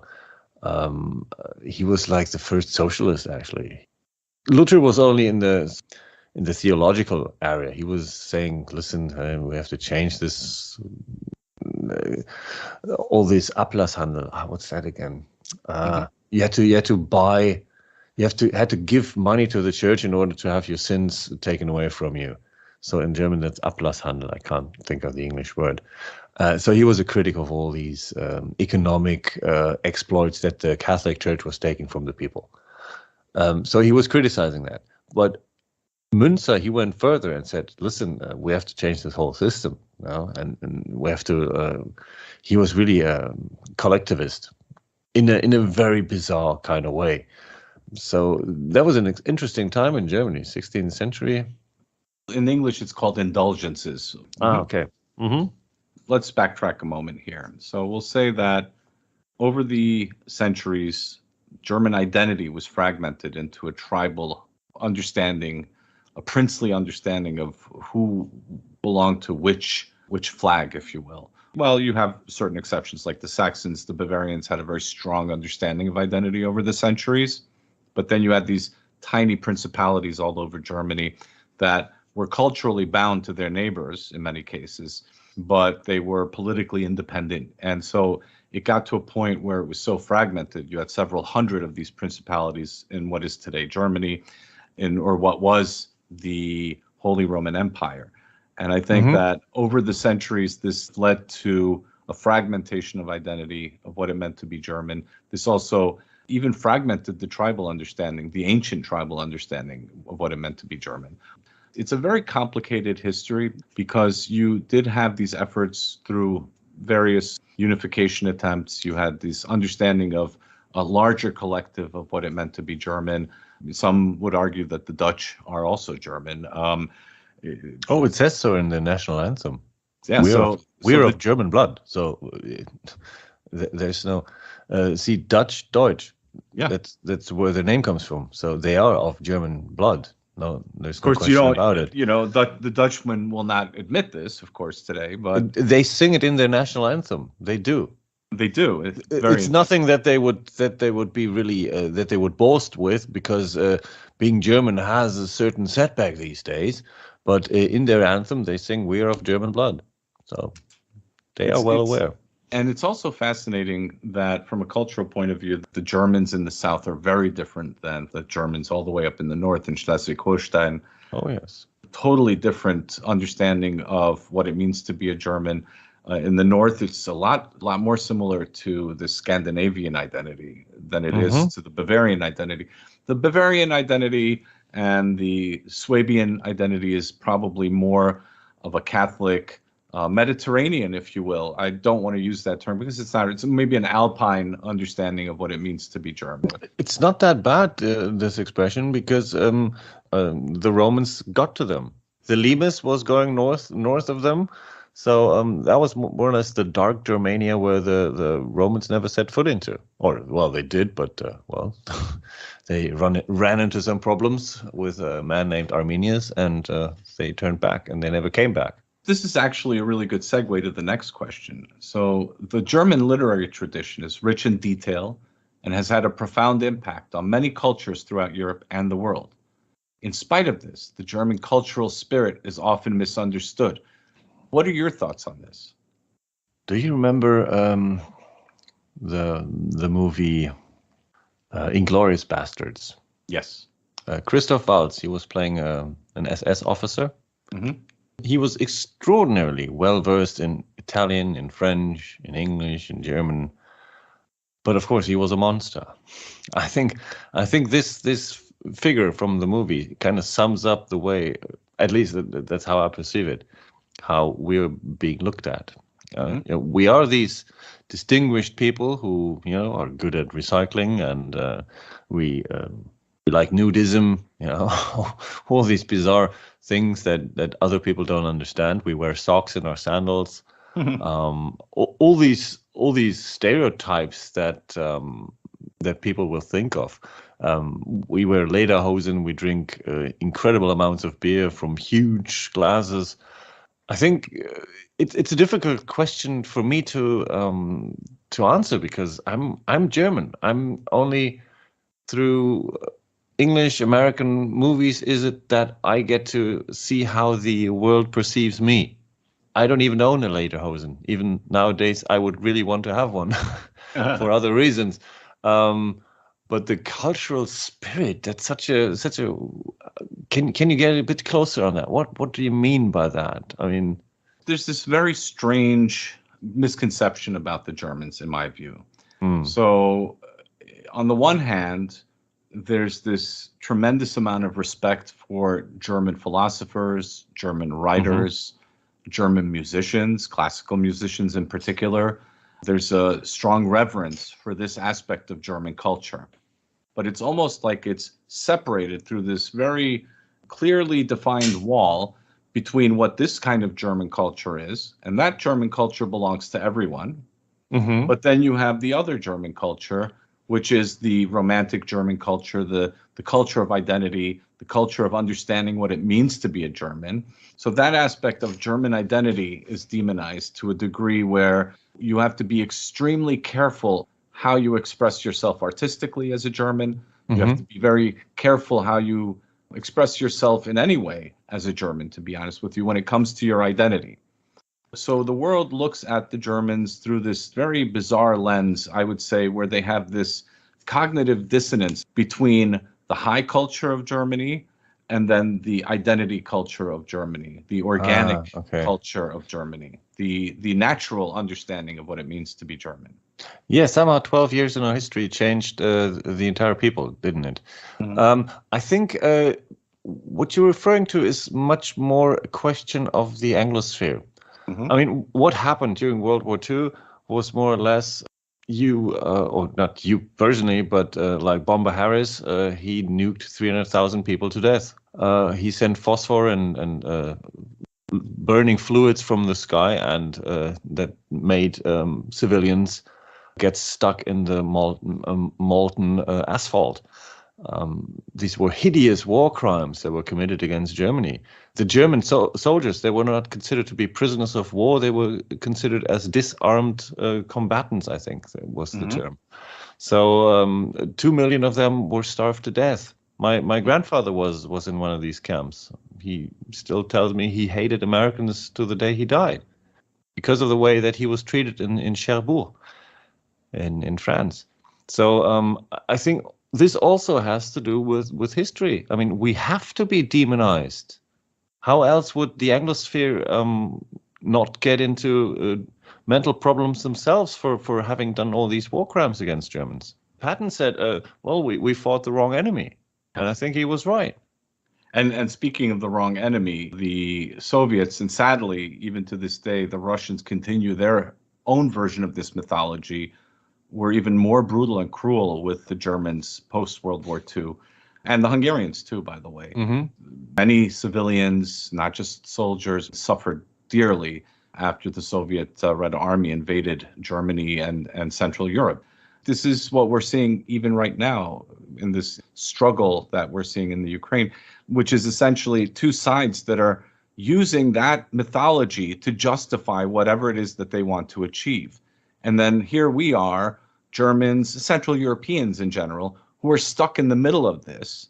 And if we speak up against it and we say, look, we don't want to get involved in this, this is not our struggle, this is not our war, then immediately you're labeled and demonized. There's this ongoing mythology that's continuing with both the West and the East. So the Russians continue to do it and the Americans continue to do it. Who liberated Europe from the evils of nationalism? But getting back to the question, how the German cultural spirit influenced and is misunderstood, in my view, is rooted in this understanding. Because anything that supports or speaks of German identity, national identity, is automatically demonized. Anything that speaks of any kind of European national identity is automatically demonized, but especially Germans, especially Hungarians, for example. These countries lost the Second World War, and to this day, if they speak about their national identity, you always have vicious attacks against them. In literature, you see many Germans who try to countersignal their own people by trying to fit into this narrative. So in modern German literature, I see a lot of people that are self-loathing, but I hope you see where I'm going with it. Absolutely. Yeah, self-hatred is sort of en vogue in German. There's this, I don't even know what sort of function she has. She has an African father and a German mother. So there's this mixed race woman. Her name is Sarah Lee Heinrich. And she was speaking of an disgusting white society that we have here in Germany. And you can say that. You can, name a certain race disgusting without any repercussions whatsoever. Do this in Africa. I mean, say that you have a disgusting, even if you were thrown to Mugabe, who was killing white people, white farmers, who was, cutting hands off. You couldn't say this about him, but you could always say it about Germans. And that's what I see, is that this self-loathing, this self-hatred, which originated in Germany, is now being transposed onto other white countries. Exactly. I mean, you Americans, you Australians, you have absolutely nothing to do whatsoever with National Socialism. But still, when you want to be somewhat nationally minded, sort of a white collective, you are the devil himself. You're being portrayed as evil humans for wanting to have these more homogeneous communities with this higher level of trust, which is necessary to build something. Because if you're spending all your money on security, who's going to do the investment for getting some machines to build stuff? How are you going to prosper in a world without any trust, where you have to lock your workshop off like it's a bank? It's not going to work. And as soon as people realize that, it's like, hey, maybe if we're only whites, you're the devil himself. And it's so fascinating for me as a German to watch how this former unique trait of Germans, being evil, has now been put onto all white people on the planet. You make an excellent point. Something is being transposed onto every white people on the planet, which used to be primarily only German. The brainwashing that the Germans received after the Second World War is being transposed. Nationalism is an understanding of identity. It's an understanding of blood and soil, and there's nothing wrong with an understanding of that. I don't want to get into the politics of it, but from an artistic, a cultural understanding, there's nothing wrong with loving your country. There's nothing wrong with being loyal to your blood and soil. There's nothing wrong with that. When someone says this openly, and this is the excellent point that you're making, that in Germany, this was essentially destroyed, this understanding, this cultural understanding. And anyone who speaks of this today in Germany, whether it's culturally or, God forbid, politically, then they will be immediately ostracized, and immediately, in some cases, if they're very vocal about it, they might even have to face certain legal penalties as well. So it's a very dangerous world that we're living in, and people don't even realize how dangerous it is in terms of destroying your understanding of self. One could argue that the experiment was made in Germany, and when they saw how successful they were with it in Germany, they just basically exported this subversion throughout the West. Here we are in the present day, and we're trying to figure out what's going on. What happened here suddenly? They opened the Pandora's box, and now everything is let loose. Filled with artificial identities. We're filled with these artificial associations, and we're filled with a lot of subversion and self-loathing. And I'm not saying us in particular. I have no self-loathing. I doubt that you have any self-loathing personally. But as a culture, so as a society in general, we have a very strong amount of this self-loathing element that's pushing us down. And that's something that as artists and as content creators, we have to strive to fight against. As that mantra would say, it's okay to be white. It's okay to be German. It's okay to be Hungarian. It's okay to love your people. And so this is an interesting point about how this misunderstanding of what the German cultural spirit is has been corrupting all of us. It's definitely a deliberate attempt. The interesting thing is that I did a video once on a woman called Reschke, Anja Reschke. She's now the head of political analysts at the German broadcast. And she admitted in the Swiss television that, yes, their job was more or less to re-educate the German people. Mm-hmm. And what I've noticed ever since is that even the vocabulary is used. Like in German, we talk about the Schuldkult, the guilt cult. It's really a cult, you know. One writer, I think it was even a Jew, Klonowski, he once wrote that Auschwitz is like the founding myth of the Federal Republic of Germany. And he might be right, because you can criticize anyone. You can talk about everything, but not about this. Right. And even the wording has been translated into English. I think you have something like white guilt now. Yes. Yeah. So even the terminology, the psychology behind it is being used, and you might be very right with your assertion that we were more or less a testing ground to see how far can you neuter people into hating itself, and now it's being used against all white nations in the world. You might be right about this. Let's jump to the next question here. Which German, and I know we're going back and forth between culture, politics, and literature, but I want to go back to asking you, which German literary era appeals to you most and why? Well, as you know, this is a trick question. It's I like a lot of literature from all areas, but mostly old ones. I just like language which is precise, where the grammar is correct, where there's no English words in it. I mean, you may have noticed that I like speaking English, and I'm quite well versed in English language. But still, when I read a German poem, a German book, I'd rather have only German words. Yeah, I'm sort of a purist.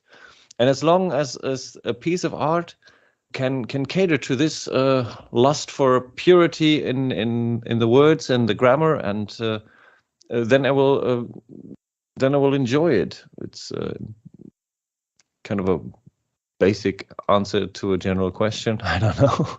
That's an excellent answer. Sometimes I'll get the response that as long as the work of art taps into a greater understanding of the identity of that particular culture, then honestly, that's too vague. Of course, there's certain themes that are more appealing to me than others. Annette von Droste-Hülshoff is a woman. She writes about woman things and suppression in the 19th century. That's not my piece of cake, to be honest. Right. I'm more into the philosophical texts. Where do we come from? Where do we go? What's the whole purpose of this? And if an author is able to find like the fraction of an answer to that question in a very small detail, that will always get me off. That's what I really like about literature. If you can like get a sneak preview into eternity, more or less. Right. if you want to verse it that way.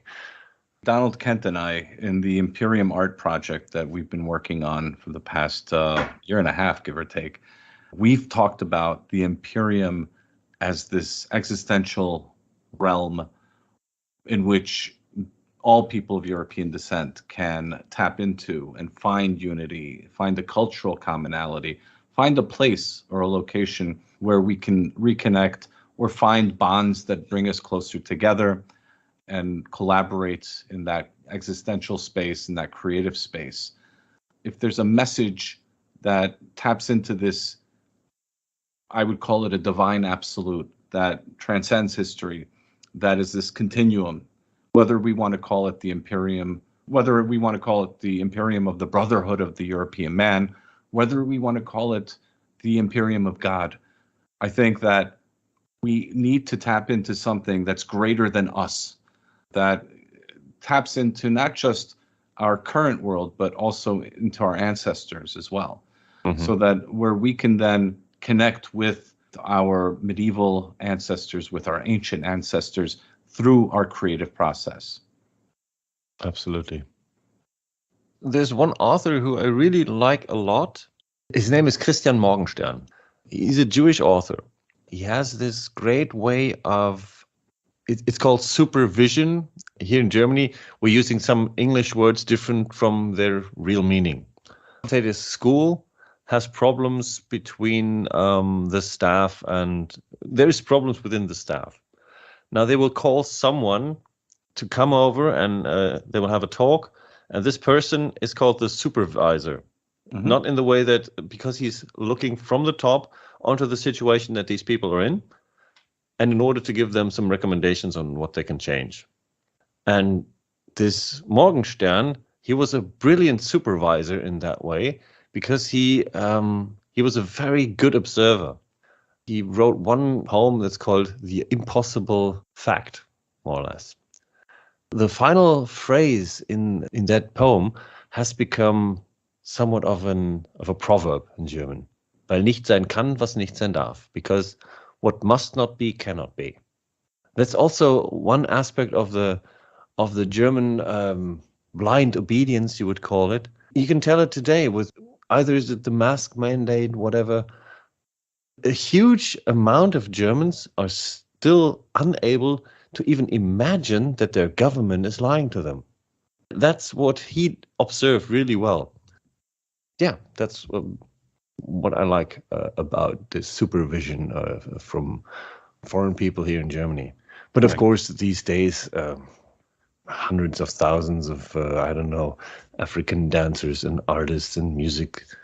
As actually, if you just stop with your car here in Germany at the red traffic light, you will have some acrobats jumping in front and then going around with a hat collecting money.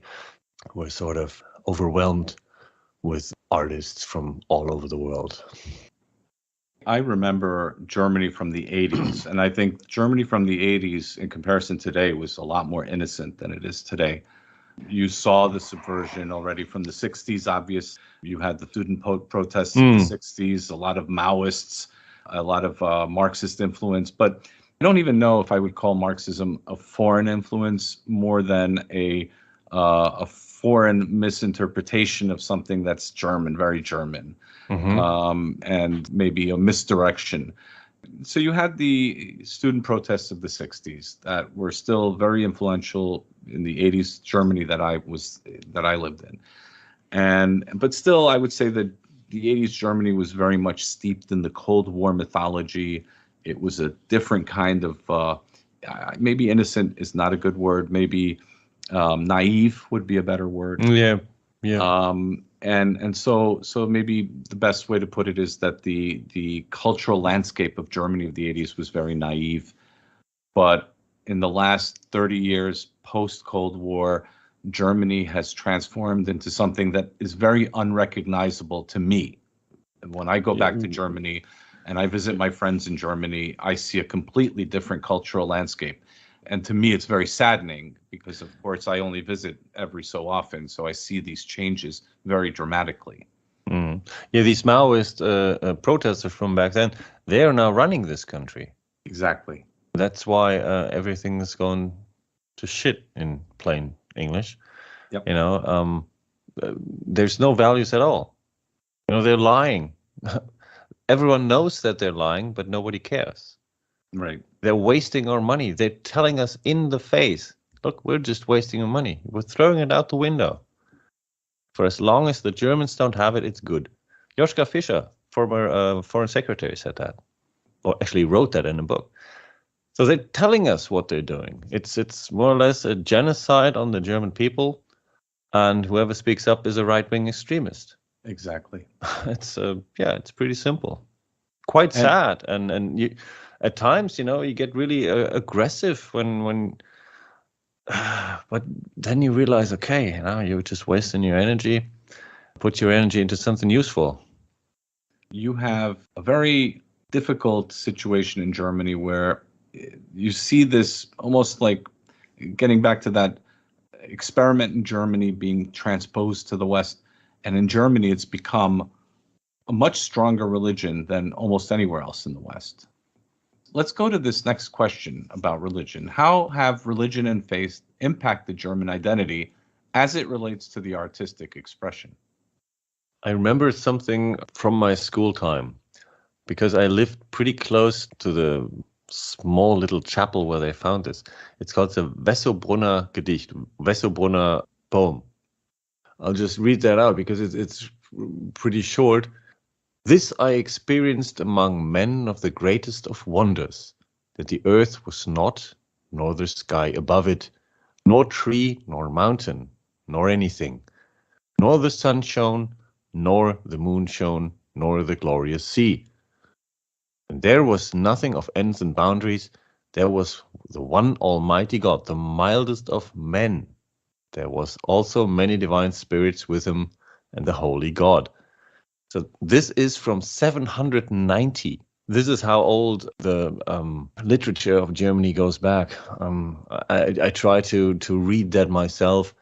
It's written in very old scripture. I couldn't figure a word out, to be honest. 790 Wessobrunn means it was in Bavaria. That means the Romans had been there. It means it was more in the Catholic area, which had been Christianized pretty early compared to the Saxons with Widukind from Karl the Great. Was in 800 something. The first writing was done in ecclesiastical ways. So only monks knew how to read and write. So this is where literature really comes from in old Europe. I presume in Hungary it's pretty much the same thing. Yes, it's very similar. So, I mean, what we know today as literature is entertainment, more or less. You know, it's but these religious texts, they had a higher value to the people. They had a different aspect to why they were written as well. Mm-hmm. You know, they were to build up the soul, to raise the soul towards God, to understand what all this is all about.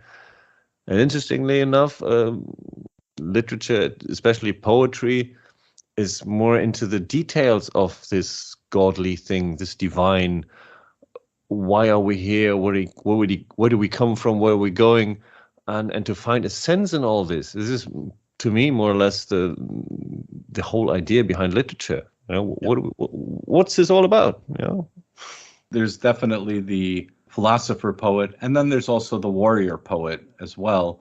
That's where, when you mentioned that Schiller didn't want to fight or be a soldier, I just wanted to backtrack to what you said earlier about Schiller, because the whole concept of poetry from ancient times and throughout our history has a very strong martial element to it as well.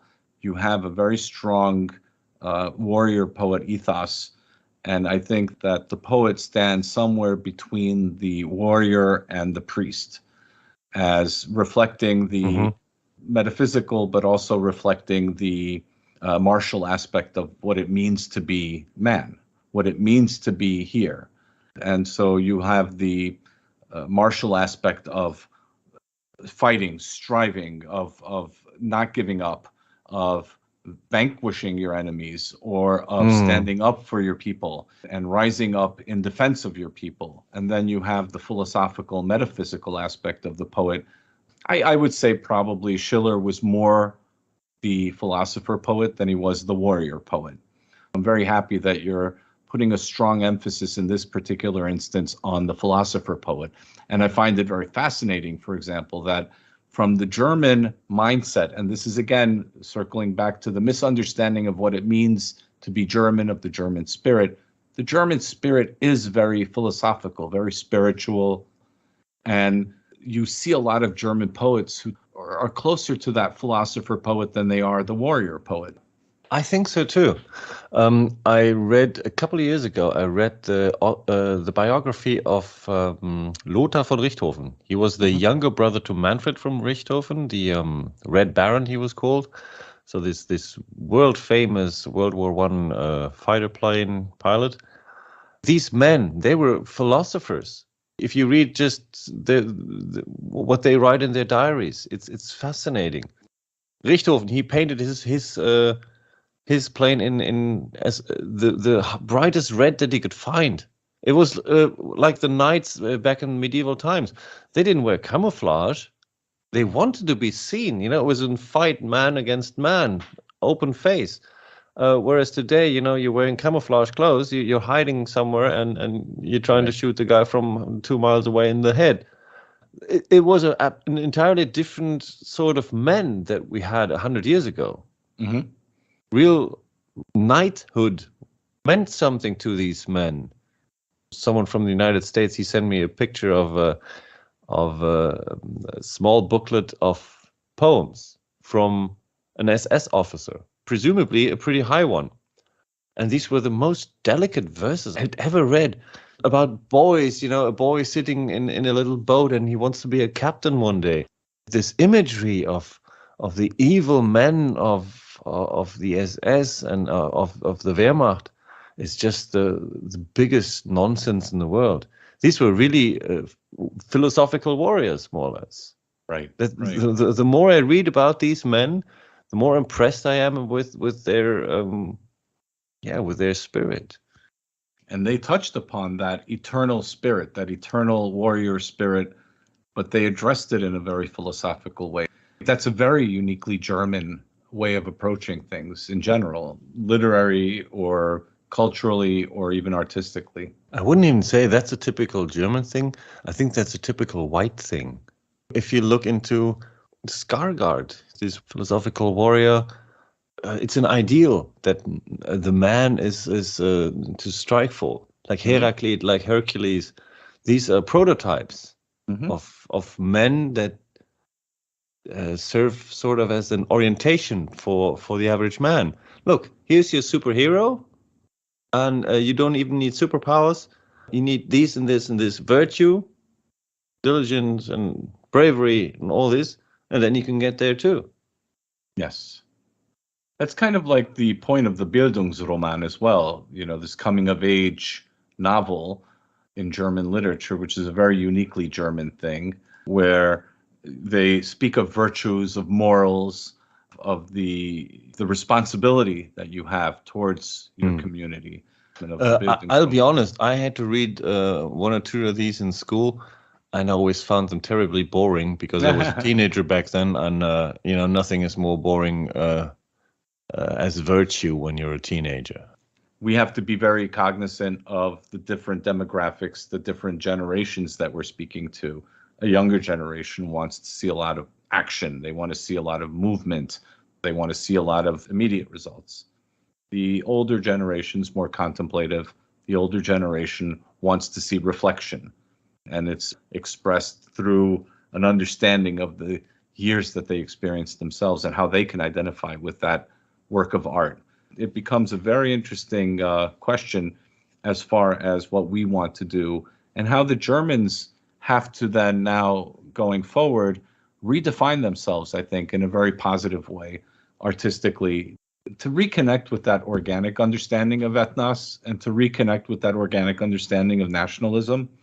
I think that it's important to highlight these positive aspects and really focus on it in a way that appeals to multiple generations. And I know this is a very difficult goal to achieve, but I think it is something that we should strive toward. So modern German poetry, how is that different from the romantics of the German realists? Or See, with modern poetry came more or less, it was stripped of all form. It was what I like to call Laberlyrik. So there was usually some, well, let's put it that way, she wasn't very attractive, some not very attractive women writing bad poems about, you know, finding the ideal man for themselves. This is how I perceive it. I can't really say anything. Honest to God, I stopped reading modern literature because it just drives me crazy. I find no gate to these thoughts. There's a guy called Erich Fried. He's a celebrated poet here in Germany. Most boring things you could imagine. There's no, I don't know, it's lost all spirit. It's just this, if you imagine you were to exaggerate the Frankfurt School and seeing everything as subjective, this is subjectively good in their heads when they write it, and it stops right there. right. I don't know. I've never found any way of accessing this sort of literature. I'm sorry. It's very pretentious. Yeah, I know Yeah, what you're it's getting at. pretentious is a good word to describe it. It's like this very subjective way of telling everyone about problems that you don't, you know, no one cares about, more or less. Exactly. Then let me ask you this question: who's your favorite German poet? Actually, it's Hermann Hesse. Interesting. But mostly because I used to own a book with his poems, and I was in a very influential age when I got that, like I think beginning of my 20s. Or no, a bit earlier, like 18, 19 I was. And he had this great way of he was funny in a way. Zu Johannes dem Täufer sprach Hermann der Säufer. To Johannes the John the Baptist. Johannes der Täufer. Yeah. John the Baptist spoke Herman the drinker. So and he's making these rhymes that are just great. And I'd read many of his books before. Unterm Rad, Under the Wheel. Then there's Siddhartha, which is the story of how Buddha came to place. He was very deeply influenced with this Buddhist and with this Indian philosophical touch, and that made me later on actually study Indology. So I've studied the Indian languages and culture because more or less of Hermann Hesse. Also, he was one reason for it. So yeah, that guy influenced me a lot. But then there's others as well. You know, as I've said, there's some poems from Goethe that I know by heart even today because I had to learn them in school, and but not in that way that I gotta learn them by heart, because you read them and you're like, wow, this is so cool. You know, if you can just say this in a conversation when it fits. You know, like you're like the hero. You know, you're walking away. It's like this, da da da da da. You can put these imaginary sunglasses on, and you're just the absolute dude. And then there's Joachim Ringelnatz. There's several of his poems that I really like because he's writing about these little things, these tiny aspects between individuals that, because they occur so many times, they have a sort of relevance to the entire society. I think I could best illustrate that with one poem. Do I have time to read a poem? You can read as many poems as you'd like. This is about giving a gift. I'll read it in German first, because that way you can understand why it has a very nice metrics and everything. Schenken. Schenke groß oder klein, aber immer gediegen. Wenn die Bedachten die Gaben wiegen, sei dein Gewissen rein.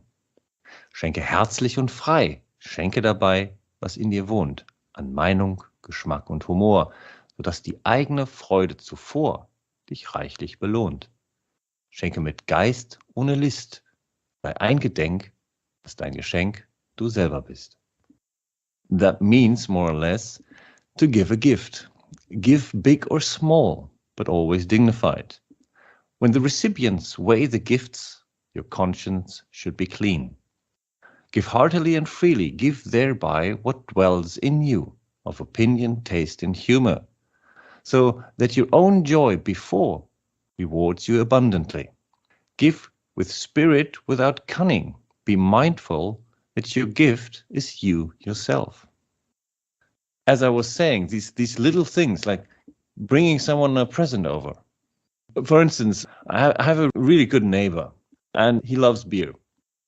And I've brewed my own beer. So what I gave him, of course, was a bottle of my home brew. And that was part of me. And when he drank it, he was weighing this gift. So these are more or less not only poems, but these are like aphorisms that you can take for daily use. And that's what I really like about Ringelnatz, because he does that a lot. No, that's a great poem, by the way, and I found it to be very important and also very typical of the German mentality, by the way. How's that? Because the Germans are very particular about who they associate with. They're very particular about who they call a friend. The symbolism of every action is very important to a German. Who do you give a gift to? How do you present something? What are you saying to that person? So all of these little nuances are very important to a German, at least traditionally they were, where you have a lot of these very nuanced customs in Germany, gift giving being one of them. It is a very important aspect that is kind of lost in many parts of the West, sadly. But it's still alive in Germany, I think, at least among the older generation. I think so too. Many things, especially if the last time you were in Germany was in the 1980s. It's barely recognizable from there. Oh, I was in Germany since then many times. Oh, okay. Yeah, I was there, well, many times, but the last time I was there was about 4 or 5 years ago, give or take. And I go every so often back to Germany. Like I said, I have many friends over there, but I see these changes. When I meet my friends in Germany, our small circle still has those old customs, this old understanding I understand. Yeah. But outside, when you see it, I can't really tell you whether or not this is still the case in Germany, if that makes sense. Yeah. Yes. Absolutely. Of course. So, do you have any other poems you would like to read? Yes, definitely. Of course, Goethe. Everyone knows him. He combines these aspects. He was a biologist. He was He was well versed in botany and all these different sciences, more or less. And this is the poem that I had to learn by heart. It's called Gefunden, which means found. Ich ging im Walde, so für mich hin, um nichts zu suchen, das war mein Sinn. Im Schatten sah ich ein Blümchen stehen, wie Sterne leuchtend, wie Äuglein schön. Ich wollte es brechen, da sagt es fein, soll ich zum Welken gebrochen sein? Ich grub's mit allen den Würzlein aus, zum Garten trug ich's am hübschen Haus, pflanzt es wieder am stillen Ort, nun zweigt es immer und blüht sofort. And that translates into, I walked in the forest, just to myself, and nothing to seek, that was my purpose. In the shade I saw a little flower standing, shining like stars, like a pair of beautiful eyes. I wanted to break it, then it said finally, shall I be broken to die? I dug it up to its smallest roots. I carried it to the garden by the pretty house, and planted it again in the quiet place. Now it always branches and continues to bloom. That's why I was so strong on this aspect of the German and their love for nature. Mm-hmm. You don't just break a flower and put it in a vase, you dig it out and then you have it. We have this huge word, and especially the Green Party, they love that word for decades. Nachhaltigkeit. You do an investment and it will continuously give profit, more or less. Or you store something and it will not rot. That's Right. nachhaltig. So, and they just love that word, but they're doing the exact opposite of what nachhaltig actually is. I mean, Well, that's the problem, right? Exactly. yes, that they're just heroes with a mouth. Maulhelden, we say in German. Yep. This is also about the theme of soil. I noticed in this poem. Mm-hmm. Also very important. Oh yes, of course. As I was saying, nature, the soil. You don't break something. You dig it out, and if you want to keep it, I mean, he was a biologist. He should know. It doesn't translate, of course, perfectly into English. And the funny thing is, there was a guy from Iraq, and he said that the German language was too difficult, and that we should get rid of the umlaute, the U's, and so forth. Yeah. The uncanny thing is what happens if you omit the umlaut. You have a complete different poem. Und Blut sofort, which means instantly blood. Right. So from it continues to bloom to instantly blood with just these two dots. Yep. And I thought there was, okay, now this is pretty intense change for just two dots on a U. I mean, I wrote a funny article with my brother because he's learned Arabic, and he knows just how complex Arabian grammar is, and it was just if you know how complex their grammar is and their orthography, such a statement about a foreign language of the country which took you up as a war refugee, whatever he was. You come to a country and you want their language to change for you. Right. I mean, seriously, how blunt can you be? Well, that's the problem, right? So there has to be a point where people have to say enough. And I think we're getting very close to that point. Yes, and unfortunately, there's no one who stands up and says, look, now, this is really, you've crossed the line here. The Chancellor just said a couple of weeks ago, there are no more red lines for this government. I mean, what does that mean? Right. Everything goes, and this is actually what they're going at. Yep. That was expected with this government. This red-green coalition is just a disaster for Germany now. I'm very concerned about the future. I've been concerned about the future of Germany for many years, more from a cultural perspective and a social perspective. Now I'm very concerned about Germany also from an economic perspective. I love Germany. For my formative years were in Germany. I have fond memories of my time in Germany. I have a very close affinity to the German people, the German culture, the language, country. It's almost like a third home for me. I mean, in my case, Eod, who's a French artist in the WhiteArtCollective, he said, I have my feet in both continents, Europe and the United States. But it's even more complex than that in a way, because my feet are in Hungary, in Germany, in Austria, and in the United States. So I'm an octopus in a way. A quadruped. Or a quadruped, exactly. Well, makes a firm stance too. So Exactly. So do you have another poem would you like to share with us? Yes, the Christian Morgenstern that I was talking about earlier. Because I just love the way that the rhyme and the metrics are carrying these sentences. Anyway, I'll just start. Palmström, etwas schon an Jahren, wird an einer Straßenbeuge und von einem Kraftfahrzeuge überfahren. Wie wahr, spricht er, sich erhebend und entschlossen weiterlebend möglich, wie dies Unglück ja, dass es überhaupt geschah. Ist die Staatskunst anzuklagen in Bezug auf Kraftfahrwagen? Gab die Polizeivorschrift hier dem Fahrer freie Trift? oder war vielmehr verboten, hier Lebendige zu Toten umzuwandeln, kurz und schlicht, durfte hier der Kutscher nicht.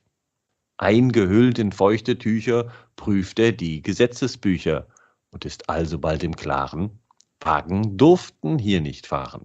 Und er kommt zu dem Ergebnis, nur ein Traum war das Erlebnis, weil, so schließt er messerscharf, nicht sein kann, was nicht sein darf. The translation, let's see if that gives you a good hint of where it's going. Palmström, something already in years, is hit at a road bend and run over by a motor vehicle. How was, he speaks, getting up and resolutely living on possible? How this misfortune that it happened at all? Is the statesmanship to be accused with regard to motor vehicles? Did the police regulation grant free drift to the driver? Or was it rather forbidden to turn the living into dead ones? Briefly and simply, was the driver not allowed here? Wrapped in wet cloth, he checks the law books and is immediately clear. Carriages were not allowed to drive there, and he comes to the conclusion the experience was just a dream, because, he concludes razor sharp, what must not be, cannot be. And as I've stated earlier, this is this perspective from someone outside of the German people, to see this just, it's the same thing now. See, we have people, there was a guy from an insurance company, and he issued some numbers from almost 11 million of the people insured with his company. And he said that if you were to take the side effects of this, let's call it vaccination, to calculate the entire number of people who had to go to the doctor, had to see a doctor because of these side effects, he estimates that between 2.5 and 3 million people had to see a doctor after these vaccinations, out of some 70 million people vaccinated, or not even 65. So that's like, I don't know, 5% or something like that, if I'm correct. That's a large So that's a percentage. huge number. But people are still saying, no, our government is lying. What must not be, cannot be. This is such a close look at the German mentality, this blind obedience. The government is saying the vaccination is safe, and the vaccination is safe. And right. You're a right-wing extremist if you're criticizing any of this. Exactly. It's so amazing. Let me go to the last question. How could the greater European and white community learn from the German cultural and historic experience? As I've told you, I'm very much into words, and words have a long history, and they change subtly and whatever. But in Germany, we talk of Stamm. Stammbaum is like the family tree. And the Stamm is the trunk of the tree. So these Stämme, as we call them, the tribes of Germany, they are called the trunk of the tree, of the family tree, more or less. The English word tribe comes from the German, at least that's my suspicion, comes from the German word Trieb, which is a shoot. It comes out of a tree. The Angles were a tribe in the north, close to Frisia, and the Saxons, this wider area. And I think these people were well aware that they were shooting off from the mainland, from the family tree, and starting something new. And it's buried in this language. So in other words, there's no difference between Germans and Anglo-Saxons or Anglo-spheric people. We do share a common ancestry. We do share a common way of looking at the world. I think that's the reason why American movies are so popular in Germany. That's why we like, for instance, Germans just love Monty Python. All these cultural aspects. Mr. Bean, he's like a huge star here. Ron Atkinson. So not only because we had our own comedians taken away from us. There are still some German comedians that are pretty good and doing well. I think that we do share sort of a common way of looking at the world. English and German are not that far apart from each other. What do you think that the German cultural and historic experience can provide this greater community?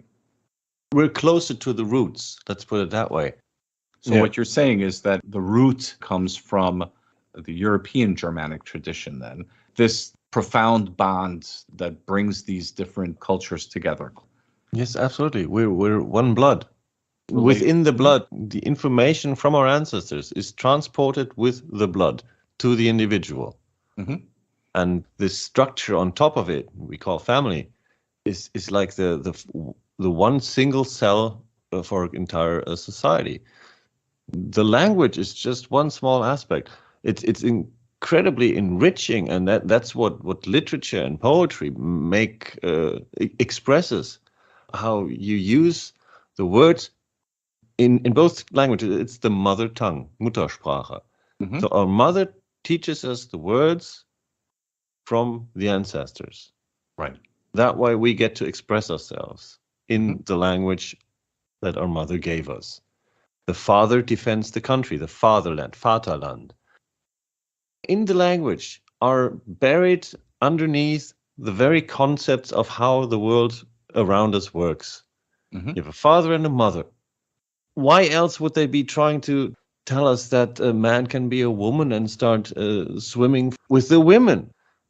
Everything that is happening around us is evil. It's just plain evil.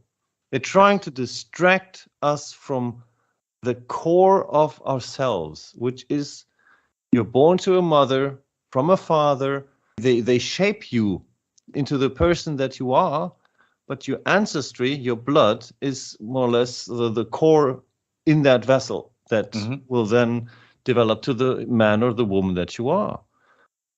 And all of this happens within the bloodline. Of course, from where else should the influences come? Right. Of course, you can travel to India, you can do meditation, you can smoke weed in Jamaica, but still, you're German or Hungarian or whatever. That does not change, and certainly your sex doesn't change. Right. So this consistency in your life that gives you something to hold on to, and that's what these roots, and that's what's being plugged out, one by one. What we understand as German is not what we're seeing today. What we understand as German has roots that go back to antiquity. That's the German tradition that we have to rekindle. In my experience, German culture historically is a very passionate culture. It's a very philosophical culture. It's a culture that is deeply connected to a metaphysical reality. The Germans are very structured individuals who believe in hierarchical order. And so this is something that is a blessing and a curse for the Germans, because when you have good leaders, it elevates you. When you have bad leaders, it leads you to destruction. Today, we have very bad leaders in Germany, bad actors who are leading the Germans down a very treacherous path. Is the problem with the German understanding of self, or is the problem with the leadership? And I would argue that the problem is with the leadership. So if Germany has responsible leaders who care for their people, who care for the well-being of the German people, of the way we understand it traditionally, then that can elevate the German people. But if you have this mishmash of open borders, cultural relativism, ethnic and racial relativism, then that ultimately will lead to self-destruction. So I think that the lesson for the greater white community is to take these positive elements and transpose these positive elements into a better understanding of our community, how we want to define it with the leadership that we feel would work best for us. We must focus first on identity before we focus on ideology. When your identity is strong, and you understand who you are, when you know where you come from, you know where you're going, when you have this strong foundation of a natural, organic identity, then the ideology will be very easy for you to define, because there are going to be ideologies that will either enhance this or there are going to be ideologies that are going to destroy this, then it's an obvious choice for you to take elements of those ideologies that enhance you as opposed to those that destroy you. But you can't really make that choice if you make ideology your primary identity as opposed to your organic understanding of self. I'm a person, I believe that we're being reborn all the time. That more or less our ancestors reincarnate in our bodies, in the bodies of their children, great-grandchildren. If you want to increase your identity towards your whiteness, read fairy tales, especially the German ones. Brüder Grimm, they lived somewhere after Romanticism. They were actually linguists. They wrote one of the first comprehensive German dictionaries. They also wrote up all these previously only orally carried on fairy tales from all over Germany. An oral tradition is what they call it. Oh, yes, exactly. The only oral tradition fairy tales, and they wrote them all up. Like everything you've seen in Disney, from Cinderella, I don't know, Snow White, all of these fairy tales were originally from white people. Most of them from Germans. Some of them are actually French, but this is more or less our heritage from the super early age on. I don't know if you've heard of a guy named Vark Vikernes. Yeah. He used to have a YouTube channel. He's written a couple of books, and they might help you, especially the one, Paganism Explained Part 1. It's a super thin book, maybe 30 pages. It's more of a pamphlet. And this might get you an idea for all of our listeners of how to interpret these fairy tales. Because these are super old, probably tens of thousands of years old. They all go about how does this reincarnation happen. So you touch these little Buddhist aspects here. It's actually above my English to explain. No, that's okay. I totally understand what you're saying. I think that it's very important. We have quite a few. No, because you were stressing that the identity comes before the ideology. Yes, it does. Yeah. You have to know who you are, and this, for me personally, reading old fairy tales and seeing them from this new perspective, that gave me a great, like a super boost to understanding my identity. Mm-hmm. We are our ancestors reborn. If you see that there's no gap. See, we are the same people, more or less.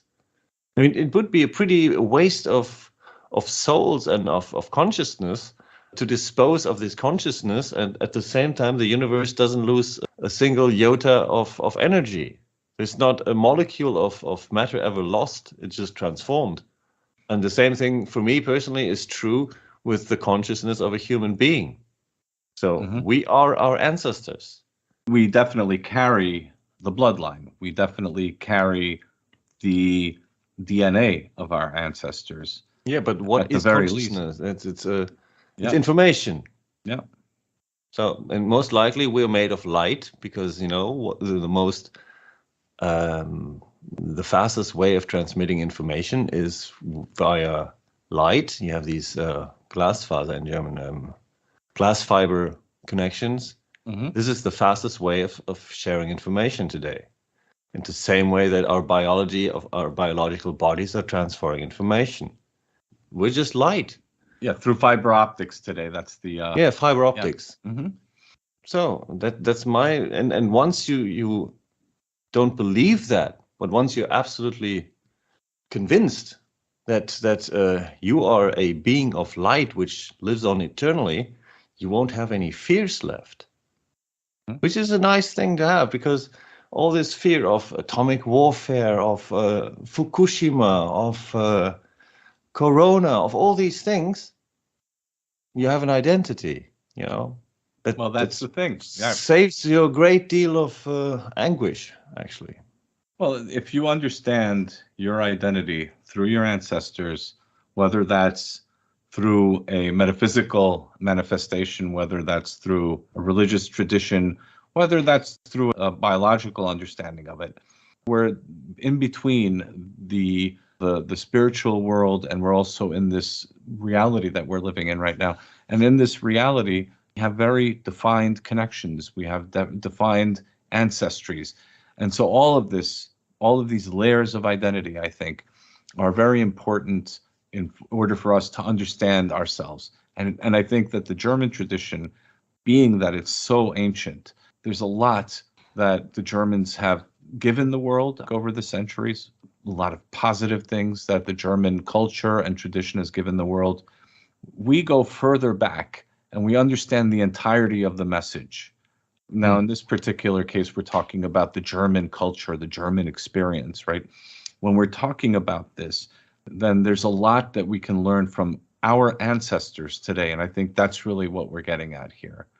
Our ancestors lived through us. It's always about honoring your ancestors. That's a primary thing. It always goes back to the Stamm. It always goes back to the roots, right? And I think that that's really an important message today, that a lot of people in the broader white community, the broader European community, whether or not you're from Italy, whether you're from England, Spain, the United States, it doesn't matter. Honoring that root is really what matters most. And I think that the Germans really capture this well if you look at it in the German cultural entirety. Yeah, I think so too. Do you have any last thoughts that you would like to share with the audience?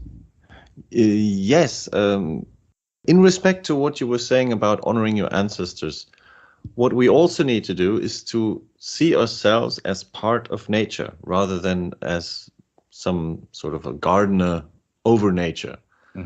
When you start to realize that, for instance, the position of the sun has a certain impact on you, that the summer solstices and the longest and the shortest day, you have Christmas on the shortest day of the year.